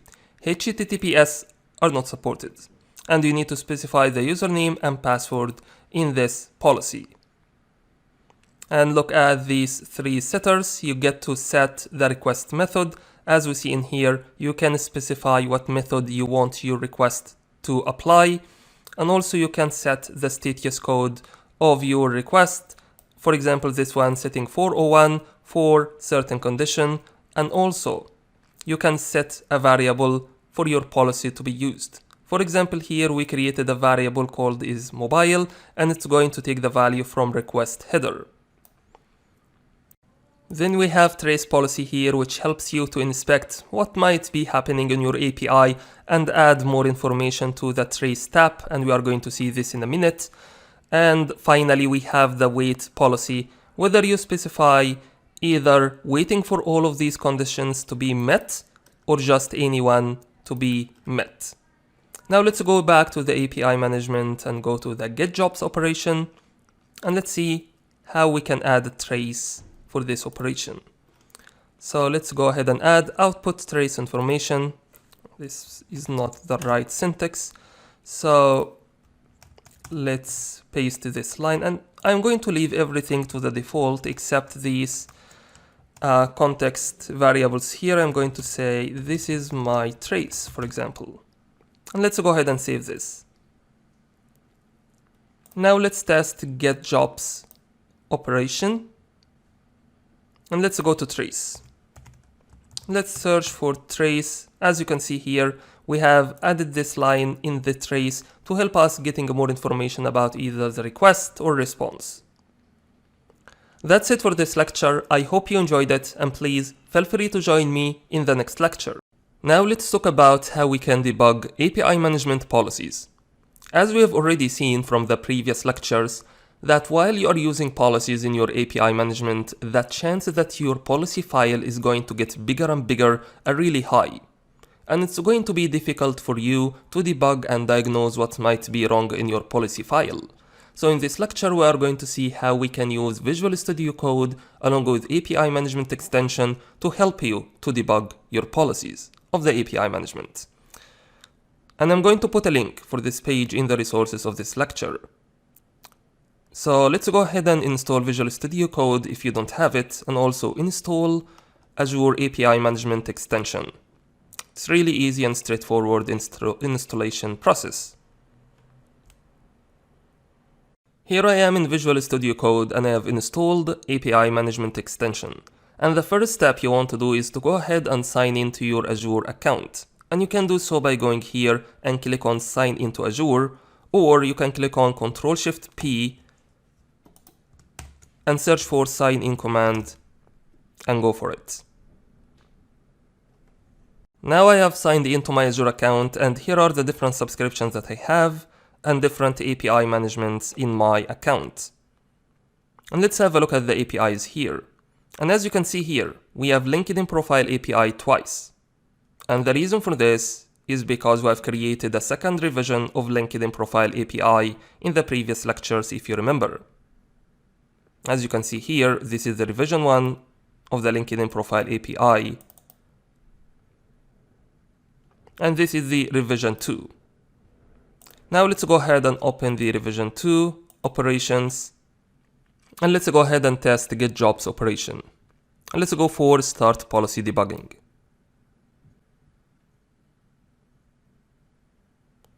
Then we need to go ahead and click on send request.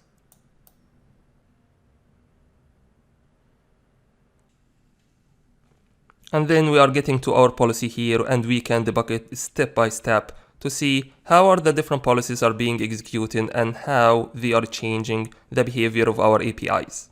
And these are the normal debug buttons that you're already familiar with. You can go step by step, or you can step out from the execution of this policy altogether. And here in the debug console, you are able to see different information that's going to help you to debug your policy and your API.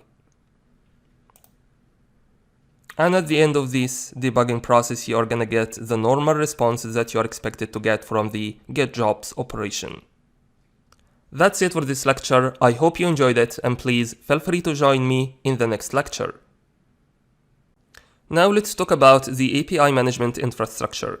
And let's go to the pricing tier one more time. And as you can see here, developer tier provide no scaling for extra units for the API management. However, when you go to the other tiers, you can scale your API management to multiple instances according to your tier. So when you go back to the locations, you can see here that my API management is only hosted in Australia East and I have only one unit. And I cannot scale this up anymore because this is the maximum limit of the developer tier. And of course, when you are in other tiers, you will be able to scale your API management to multiple units according to your tier.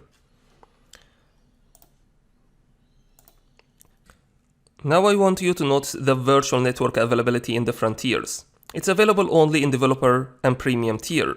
And of course, you cannot use a developer tier in production workload because there is no SLA for the developer tier.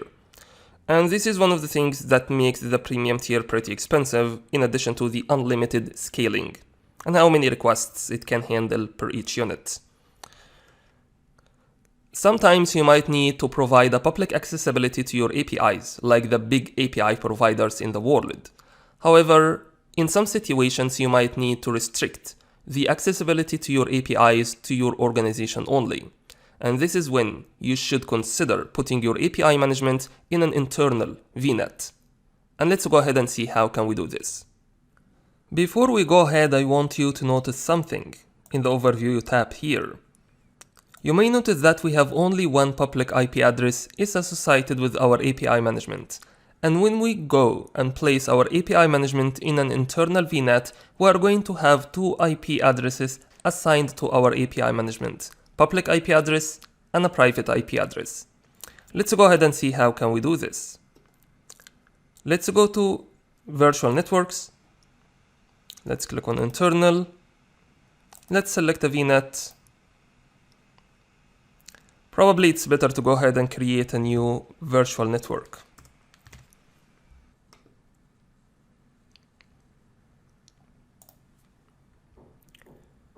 Now let's go ahead and add a new virtual network. And let's put it in dev resource group and call it API internal VNet.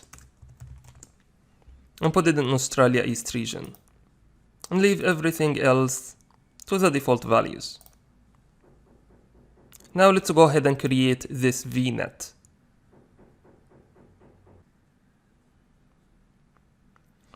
Now let's go to our virtual network and go to subnets, and let's add one more subnet. Let's call it API management subnet. And let's leave everything to the default values.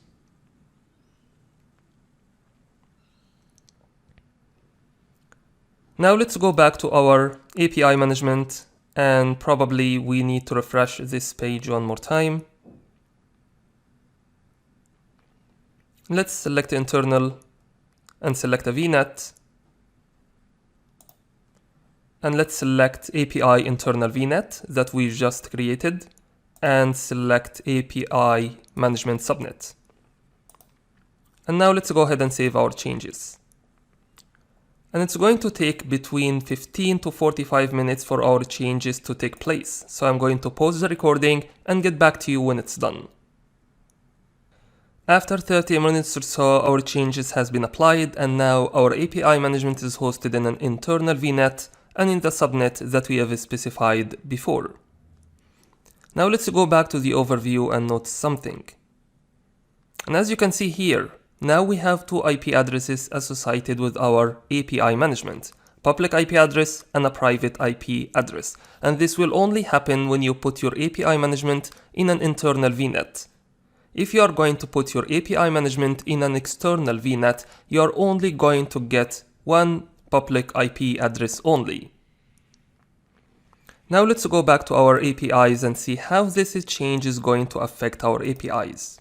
Let's go to LinkedIn profile. And let's go ahead and test one of the operations. Let's say get jobs. And let's send a request.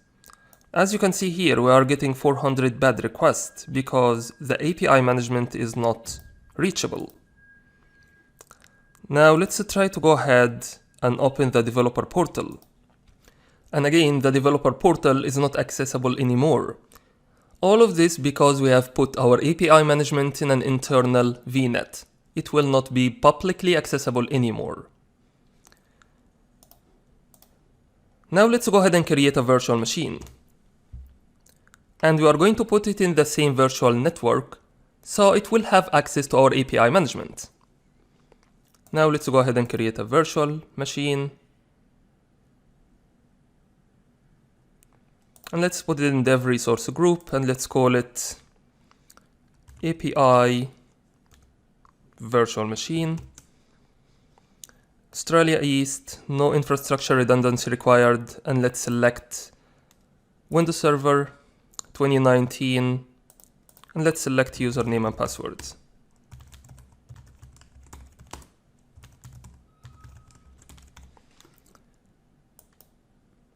Then let's go to the network tab, and in here we are going to put this VM in default subnet, and then let's go ahead to the review and create. And then let's go ahead and create our virtual machine. Now let's go to our virtual machine and let's connect to it using Azure Bastion. And then let's go ahead and click on Use Bastion. And for this one, we need to have a subnet with the name of Azure Bastion subnet. So let's go ahead and copy this and click on Manage Subnet Configuration. And we are going to create a new subnet in our VNet with the name of Azure Bastion subnet. And let's go ahead and create this subnet. Now let's go back to the Azure Bastion. And now let's go ahead and create it. Now my Azure Bastion has been created, so let's go ahead and connect to it. Click on Use Bastion, and then let's provide the username and password that we have specified for our VM. And let's click on Connect. Now let's go ahead and open Internet Explorer and try to access the API management, because both of these, virtual machine and the API management, are hosted in the same virtual network, but they are in a different subnets. But they should be able to access each other, right? Now let's go back to the API management and open the developer portal. And let's copy the URL that's in here.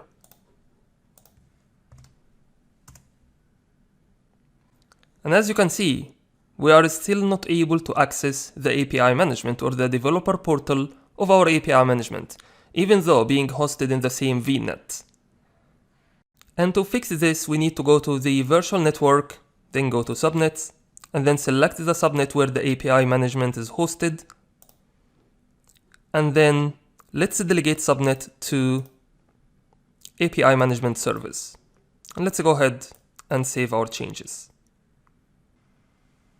Now, let's go back to our virtual machine and try to test the URL one more time. And as you can see, it's not working because we need to do some updates in the host file. So let's go to C, Windows, System32, drivers, etc, and open the host file.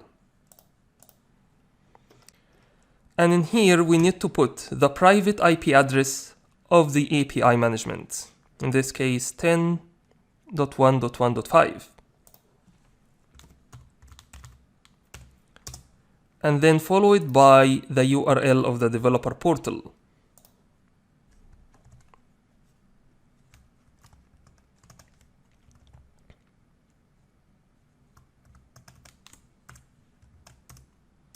And also need to add one more line for the API management itself.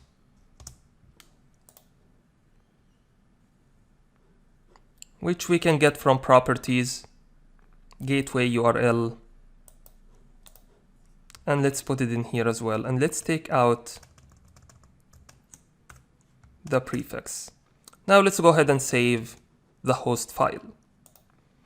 Now let's go back to the Internet Explorer and test the developer portal one more time. And as you can see here, we are able to access the developer portal from the VM. Now let's go ahead and sign in to the developer portal. And as you can see, we cannot sign into the developer portal. And the reason for this is Internet Explorer has enhanced security for Windows servers. And what we need to do is to close Internet Explorer and go to the Windows or Server Manager. Let's click on Configure this local server and then going to IE Enhanced Security Configuration and turn it off.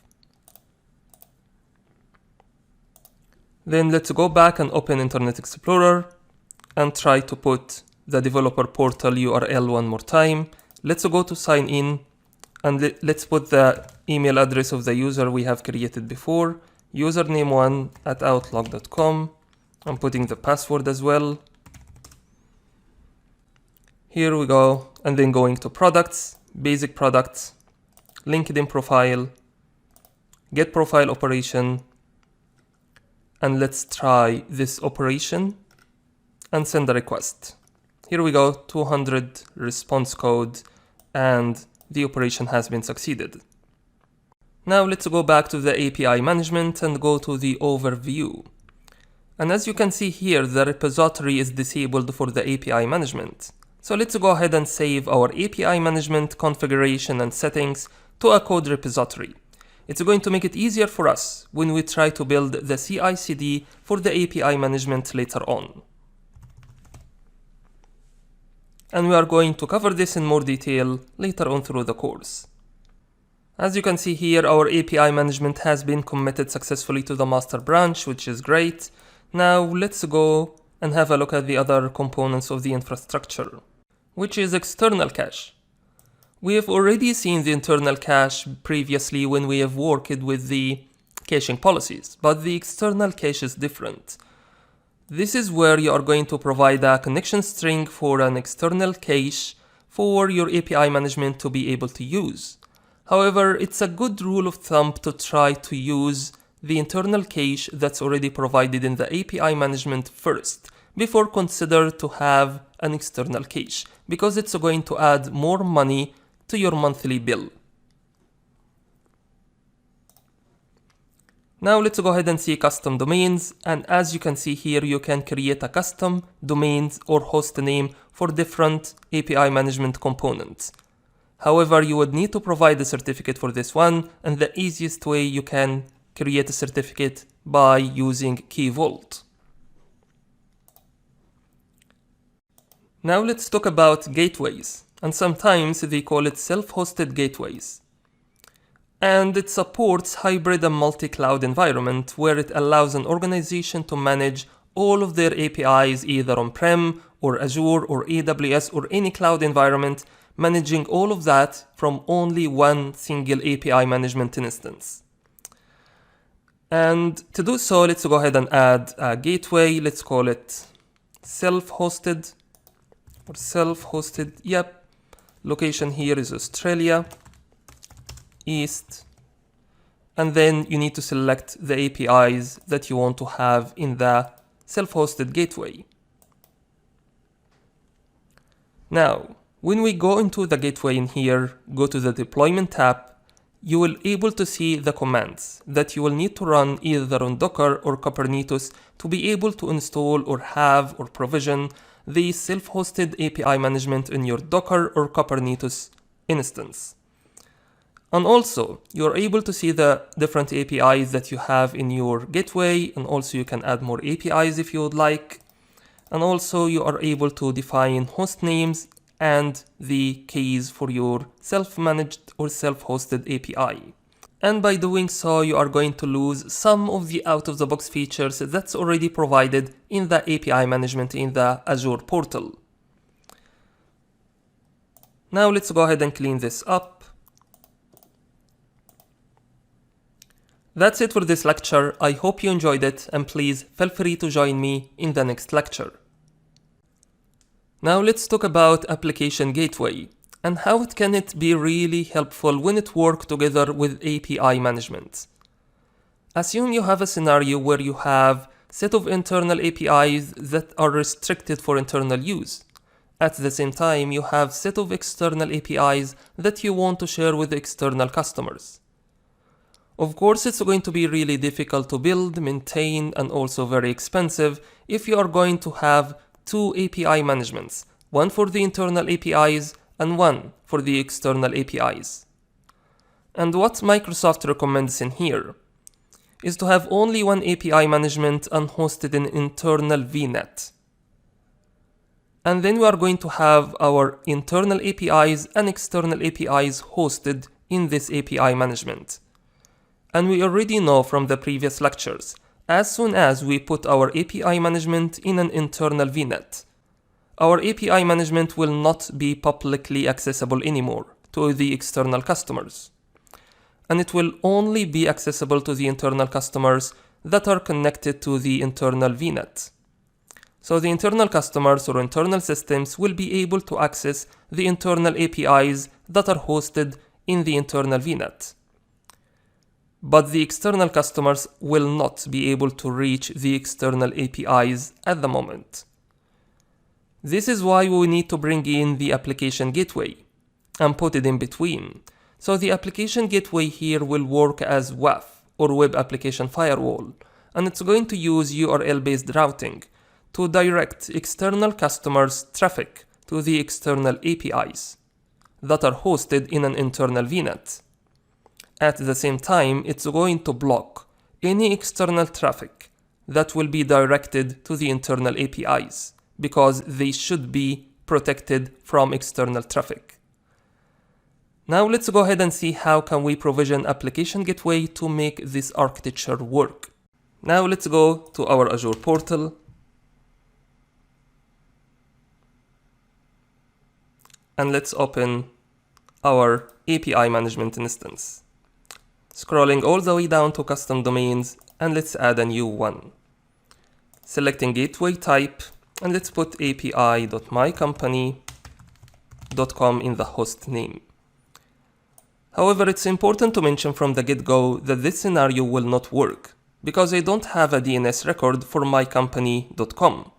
However, I am going to show you all the steps that you have to do in the API management and in the application gateway, and also will guide you how to create a self-signed certificate in the Key Vault. And what you will have to do is to create a CNAME record to direct the traffic from the API management to your application gateway. Now, let's go ahead and open Key Vault.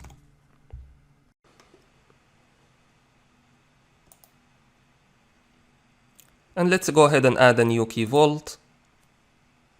Let's put it in our dev resource group and let's call it My Company API Key Vault. And let's put it in Australia East region and leave everything else to the default values. And let's go straight to create our Key Vault. And let's go ahead and create it. Now let's go to our Key Vault and let's go to certificates and let's generate a new certificate. Let's call it Gateway Certificate. And let's select self-signed certificate and let's put in the subject here api.mycompany.com. And let's go ahead and create this certificate.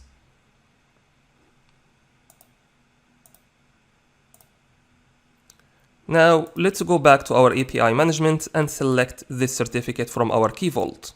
Let's select our Key Vault and let's select Gateway Certificate. And now let's go ahead and add this custom domain. And as you can see here, API management doesn't have an access to the Key Vault. And let's go ahead and click yes to provide the application gateway, the API management with the proper access to the Key Vault. And now let's go ahead and save our changes. And it's going to take a few minutes for the changes to be applied. So I'm going to pause my recording until it's finished. And as you can see, our custom domain name has been created. Now let's go ahead to the application gateways.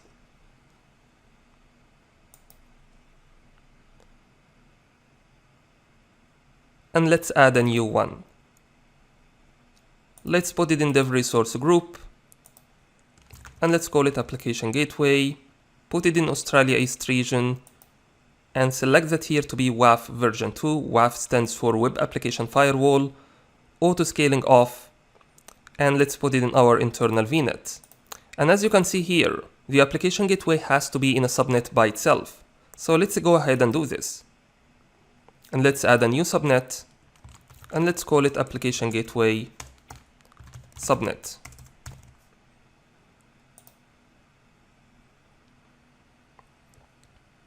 Now let's go back to the application gateway and let's refresh this page.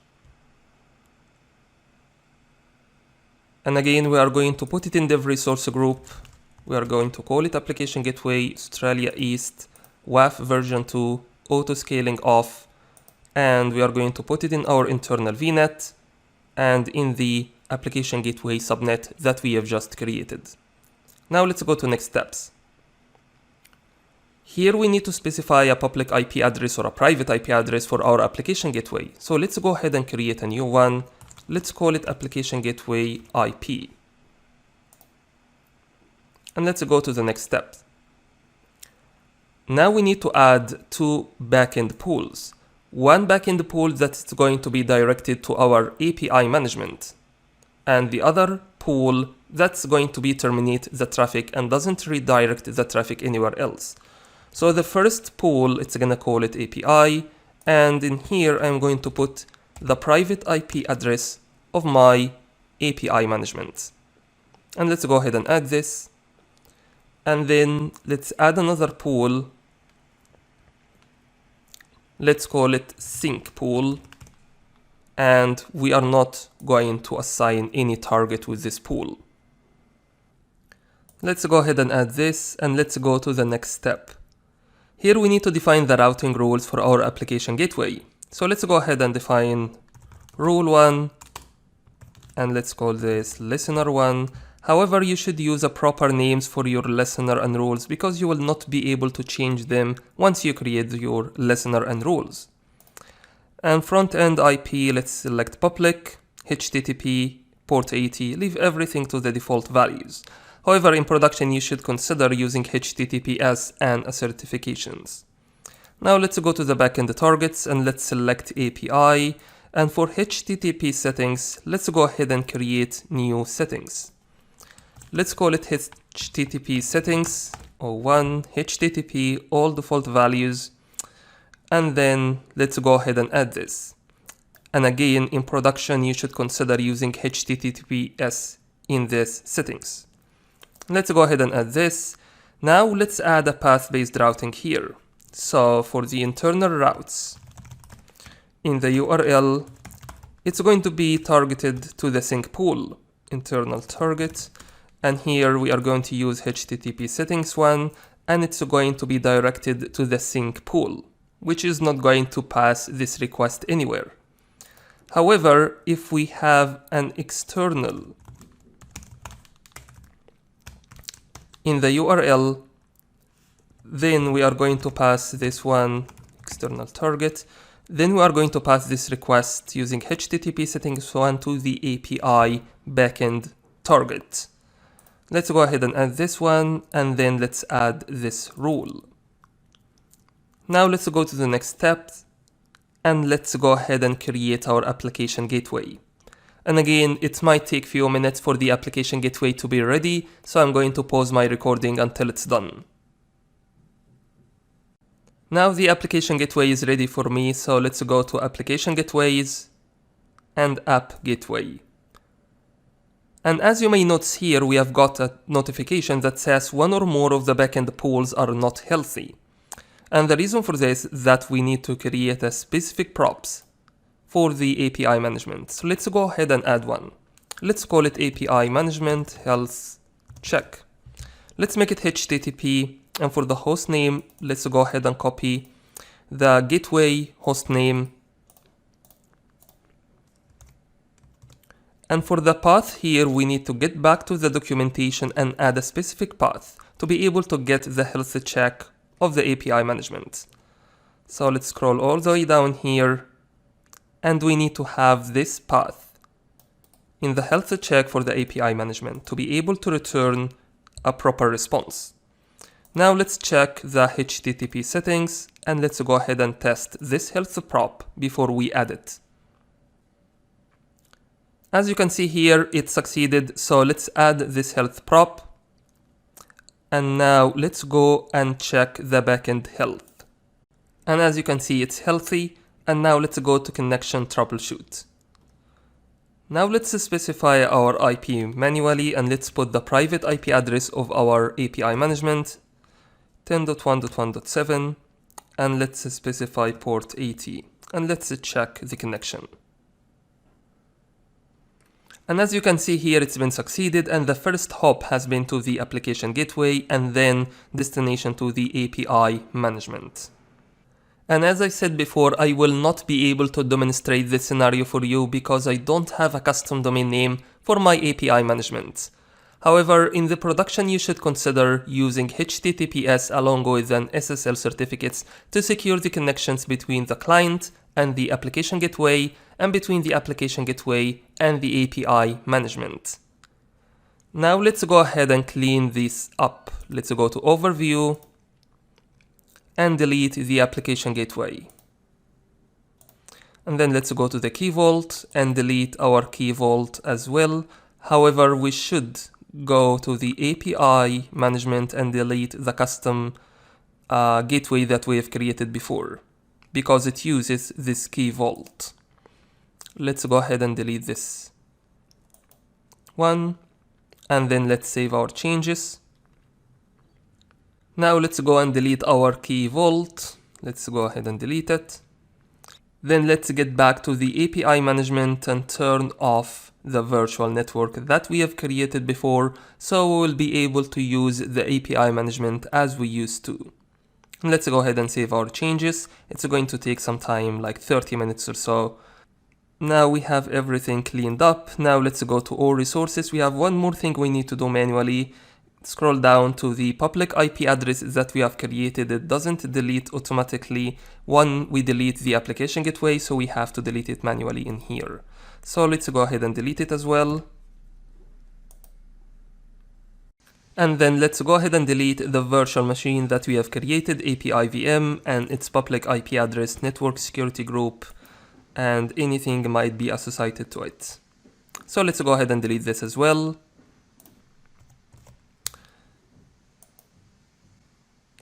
That's it for this lecture. I hope you enjoyed it and please feel free to join me in the next lecture. Now let's talk about the CICD pipeline for the API management, and I'm going to put a link for this page in the resources of this lecture. Most of the time in your organization you will have more than one API management instance. As you can see in this example here, we have two API management instances, a development instance and a production instance. An API developers wants to do their changes in the development instance, and once they have done their changes and they test it and they are happy with it, they want to automate the deployment to the production instance, and they want to make it as easy as possible and as sustainable as possible. So when the API developers finish the development of the backend functions and creating their API definitions, they are going to go ahead and generate templates, and we call it ARM templates. And this is the key thing here for the DevOps for the API management. It uses ARM templates to migrate the changes between different instances, between development instance and production instance in this example here. Now let's have a closer look at these ARM templates. And as you can see here, we have 4 ARM templates for the API management. First one is the service template. This is where it gets defined the pricing tier, virtual network, custom domains, and anything will be related to the API management itself. Then we have API templates, and it could be one or multiple templates based on how many APIs we have created in our API management. Then we have shared templates. This is where it's going to have the shared resources such as products, subscription key, etc. And then we have a master template that putting together all of these templates in case we want to deploy everything in our API management to the production instance. And all of these ARM templates will be stored in the same code repo that we've created for our API management, if you remember. And then once we've finished our development and we are happy with the testing result, we can create a pull request to deploy a certain template to the production instance. For example, we can choose to deploy LinkedIn API template only to the production instance and leave everything else as it is. And also it's important to make sure that you are doing your changes to the very latest version of your API management. So it's important to fork the ARM templates from production instance to the development instance before you go ahead and do some changes to your API definitions or backend functions. And then you go ahead and generate these templates and then keep going with the pull request and publish to the production instance. This part is very basic part in the Azure DevOps, where you are going to fork between different instances or create a pull request to deploy to a different API management instance. However, in this course, I'm going to show you how can we generate these ARM templates from the API definition that we have created in our API management. And I'm going to use Visual Studio Code to show you how can we do this. Here we are in Visual Studio Code, and let's go to the Azure tab, and we can extract the API management either from the API management extract service here. However, I'm going to go to the demo conference API and extract this API. And as you can see here, we have done Azure login and then trying to get the different operations in the conference API, get sessions, all of these different operations. We're extracting these definitions in the ARM template. Now, if we go back to our Project Explorer, you will see the different templates have been generated. We have here the master template, as you can see, where it contains the definitions for all templates in our API management. And we have a template here for demo conference API, which is the API template, which is what we are going to use if we want to deploy conference API template only. And then we have named values template as well. So this is how we can use the Visual Studio Code to extract the definitions of the APIs and generate ARM templates to be used in CICD. And to make it even easier for you, in this page you'll find some commands where you can use creator or extractor to use command lines to extract the definition of your API management to make it easier for you to automate it using Azure DevOps, because of course you don't want to go ahead in Visual Studio Code to generate the definitions for your API every single time. That's it for this lecture. I hope you enjoyed it, and please feel free to join me in the next lecture. Now let's talk about analytics. And it's very important to keep an eye on the analytics of your API management in the production instance so you can understand what's going on in your API management. Now let's go ahead and increase the time range for these graphs. And as you can see here, the first graph shows the number of requests our API management had received over this time range. Total number of requests, successful ones, failed ones, unauthorized requests, which is very, very important, and you need to keep an eye on it. Unauthorized requests are simply requests that are not authorized to call our APIs, maybe because the consumer is using the wrong subscription key, or maybe because someone is trying to attack our APIs. That's why it's really important to set up the right alerts to notify you if the number of unauthorized requests exceeds a certain limit.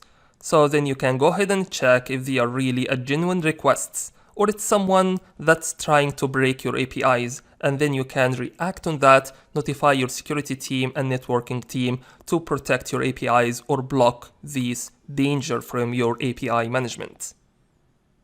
Moving to the next chart here shows the amount of data transferred through our API management, and now the response time chart. And this chart shows the average response time and average service response time for the API management. And to understand the difference between both, let's go back to our APIs. Now let's go to LinkedIn Profile API and let's go to Get Jobs. So the response time is the overall time is going to be required from the API management to fulfill requests. starting from receiving a request, applying the inbound policies, and then passing the request to the backend function to process it and get the result, passing it through the outbound processing policies, and then return the result to the consumer. All of this is the response time. However, the service response time is the time that's required from the backend service to respond to a certain request. So having these two times split up this way, it will help you to understand where is the performance bottleneck is coming from. Is it because the backend service is taking too long to execute a certain request? Or is it because you are applying too many inbound and outbound policies to your API that make the overall response time for your API slower? And this will give you some pointers so you can go ahead and improve the performance of your API. And finally, here we have the cache chart, and that shows us how many times you have got cache hit and cache missed. And always you want to aim to have as many cache hits as possible because this is going to improve the overall performance of your API. Now moving to the geography. And what I want you to notice here is the total number of requests we are getting per country. And as you can see here, we are receiving more than 500 requests coming from the United States, which is far more than any other requests coming from other countries. And what this tells us is that when we go ahead and provision our API management, it might make sense to provision our API management in an American region, because this is where most of our traffic is coming from. However, if we have an even number and getting too many requests from all countries around the world, it will make more sense to go ahead and provision an additional instance of our API management. As you can see here, I have only one primary instance for my API management hosted in Australian East region. And I can, based on my pricing tier, I can go ahead and provision another instance of my API management in the American region to make the experience and performance much better for the American customers. And also what you can take away from this view is the number of countries that are accessing your APIs. And if, for example, you don't have any customer base in Turkey and you are getting requests from Turkey, it might be a red flag for you to investigate and see where this traffic is coming from, is it genuine or not, based on the fact that there is no customers for you in Turkey. Now let's go to APIs. And this is where you are able to see this information grouped by APIs. Also grouped by operations, so you get a more detailed view of how many requests and the average response time per operation in your API management.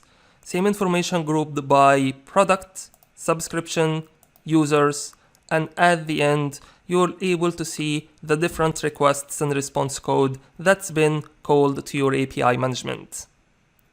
That's it for this lecture. I hope you enjoyed it, and please feel free to join me in the next lecture. Now let's talk about Application Insights. And this is the Application Insights instance that we have created for our API management. Now let's go ahead and open Application Insights. And this is the Application Insights instance that we have created. And of course, we cannot cover everything in the Application Insights in here. It's not the core of our course, but I'm going to walk you through the most important things that you need to focus on. First of all, application map. And there is no data available in here, so let's go ahead and increase the time range to be the last 30 days. And as you can see here, it's a representation of our API management instance and the different APIs we have in our API, and number of calls and the average response time. So it is the same data we have been able to see before, but it's a different representation. And you can turn on and off the 400s code in the view, in addition to changing the layout as well. Now let's go ahead and click on the API management instance itself, and as you can see here, you are able to see the top failing requests at the API management level. And as you can see here, 81 failures coming from create profile operation. And if you focus on a LinkedIn profile API, you will be able to see the same data but zoomed in for the LinkedIn profile API only. Also, you will be able to see the slowest requests by name. For example, for LinkedIn Profile API, these are the slowest requests are going to be processed at the API level. And if you focus on the API management level, you are going to see the same data across the whole API management. And then we are going to focus on more how we can investigate different failures and performance issues. Now let's go ahead and see the failures. And as you can see here, there are no data available, so let's go ahead and increase the time range to cover the last 30 days. And as you can see here, we can see the top 3 response codes, top 3 exception types in our API management. So for the response codes in here, you are able to see how many failures you are getting per a certain operation in respect to the total number of calls. For example, create profile operation received 61 failures out of 136 calls. And this will help you to understand how different APIs or operations are responding and how many failures they are causing. And then you can go ahead and resolve these failures one by one. And also you are able to see the top 3 exception types for your API. For example, you can filter on the gateway error here, for example, and you will be able to see which operations are causing this particular exception. And also you can go ahead and see the full list of exceptions in here, and if you can relate to the rate limit exceeded exception, this is where the throttling limit has been triggered for our APIs, and in this case you might need to increase the throttling limit for your operation or your API management, and as well header not found exception in addition to other exceptions as well. Now let's go ahead and have a look at the performance. And again, we need to increase the time range to cover the last 30 days. And as you can see here, you are able to see how each operation responds and how many hits each of the operation gets. And you can sort it out to see the longest duration. And let's look at the first 2 operations here, get sessions and get jobs. Both of them gets around 170 seconds execution time. Average execution time. However, get jobs operation gets more hits than get session operation. So what this tells you that you would need to prioritize, improve the performance of get jobs operation to make it perform more quicker, because at the end, get sessions has been only called once over the last 30 days compared to get jobs operation, which gets far more hits than that. And finally, we have life metrics here. This is where you can see the life metrics about your API management and how many requests per second your API management instance is able to handle, and CPU utilization and memory as well, in addition to the failure rate. That's it for this lecture. I hope you enjoyed it, and please feel free to join me in the next lecture. Now let's talk about API management metrics. And metrics is a really nice way to help you to understand the health of your APIs in the API management. And in this lecture, we are going to focus primarily on 2 key metrics, capacity metric and requests metric. So let's start with the capacity metric. And capacity metric helps you to determine whether you need to upgrade or downgrade the tier of your API management. For example, you might be on a high-tier API management instance, but in reality you are receiving a little number of requests every second.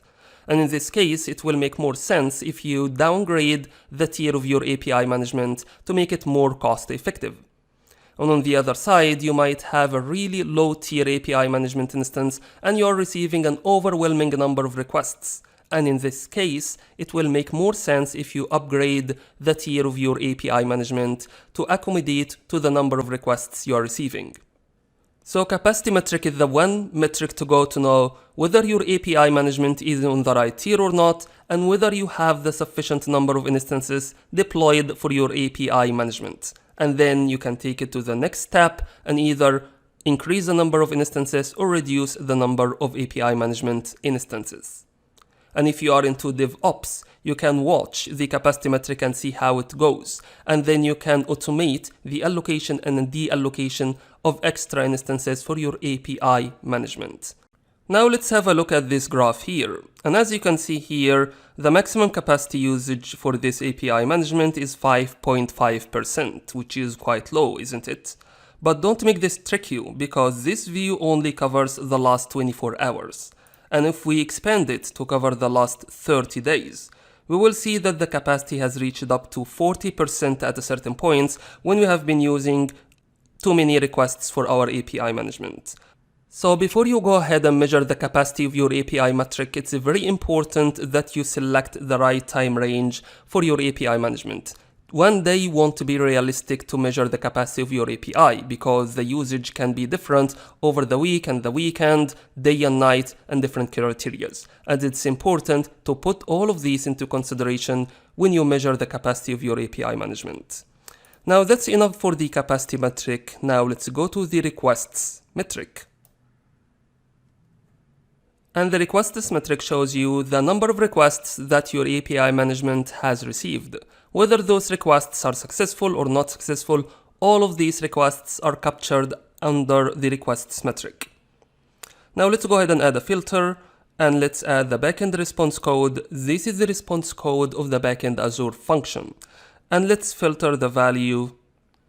Probably let's go ahead and increase the time range a little bit to have more response codes.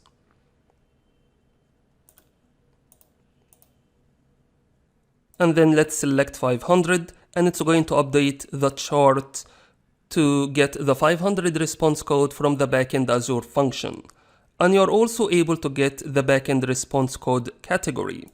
Instead of being very specific about which response code you want to receive, you are able to get the category of the response code, whether it's a client-side error or server-side error or whatever it is.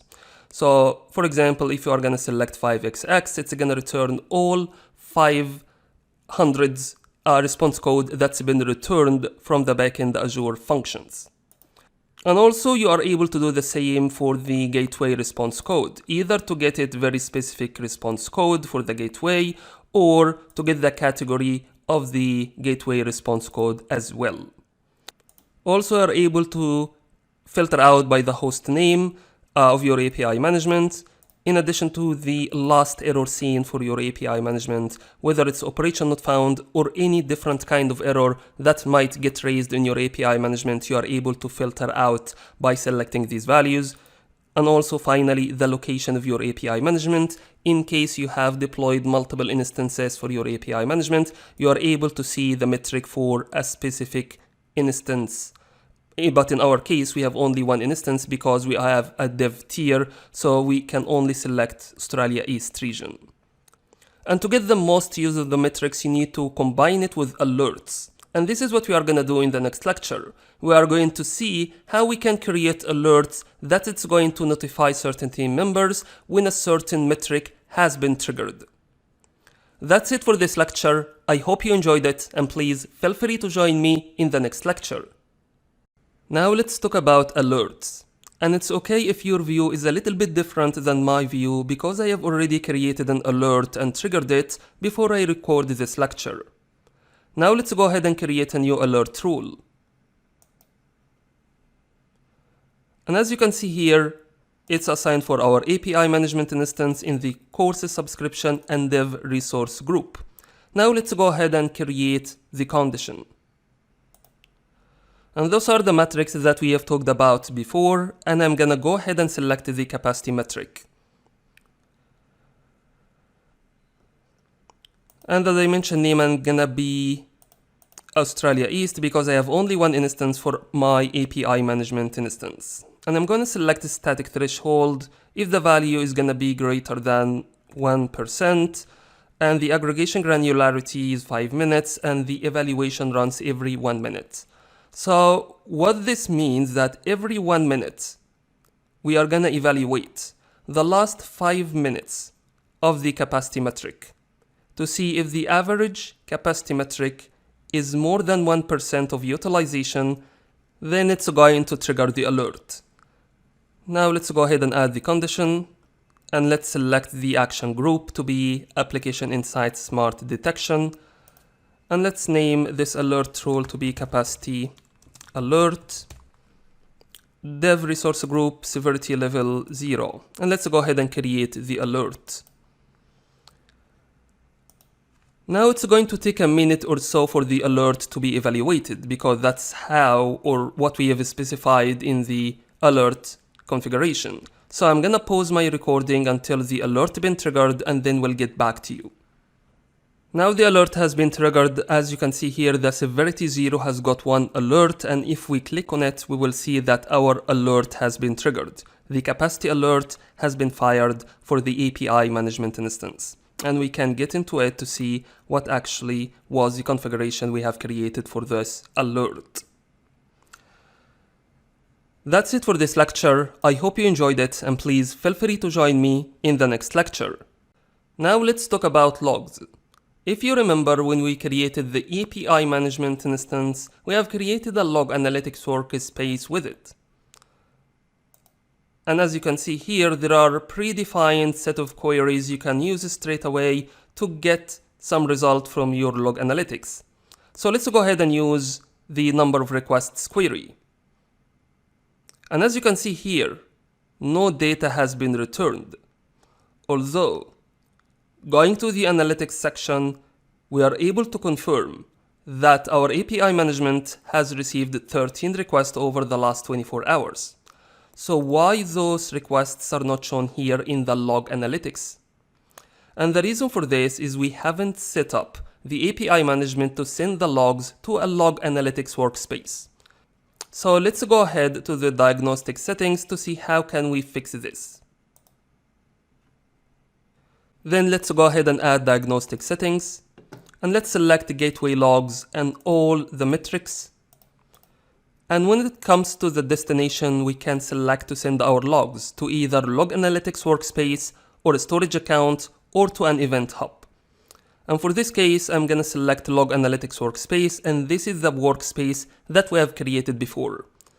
And then I'm gonna select the name for my diagnostic settings to be diagnostic 1. And let's go ahead and save our changes. Now let's go ahead and open our developer portal to get some traffic through the API management so we can capture and see it in the log analytics. Now let's go to APIs, echo API, let's select retrieve resource API, and let's send some requests. Now let's get back to the log analytics. Now let's go ahead and run some queries. As we said before, those are predefined queries that will help you to get some analytics about your API management. Now let's go ahead and run number of requests query. And as you can see here, we had 17 calls to our API management during one day. Also, you can use all of these queries to get some information and analytics about your API management, like number of calls per API. If we run this query, you will be able to see that all of these calls targeted echo API.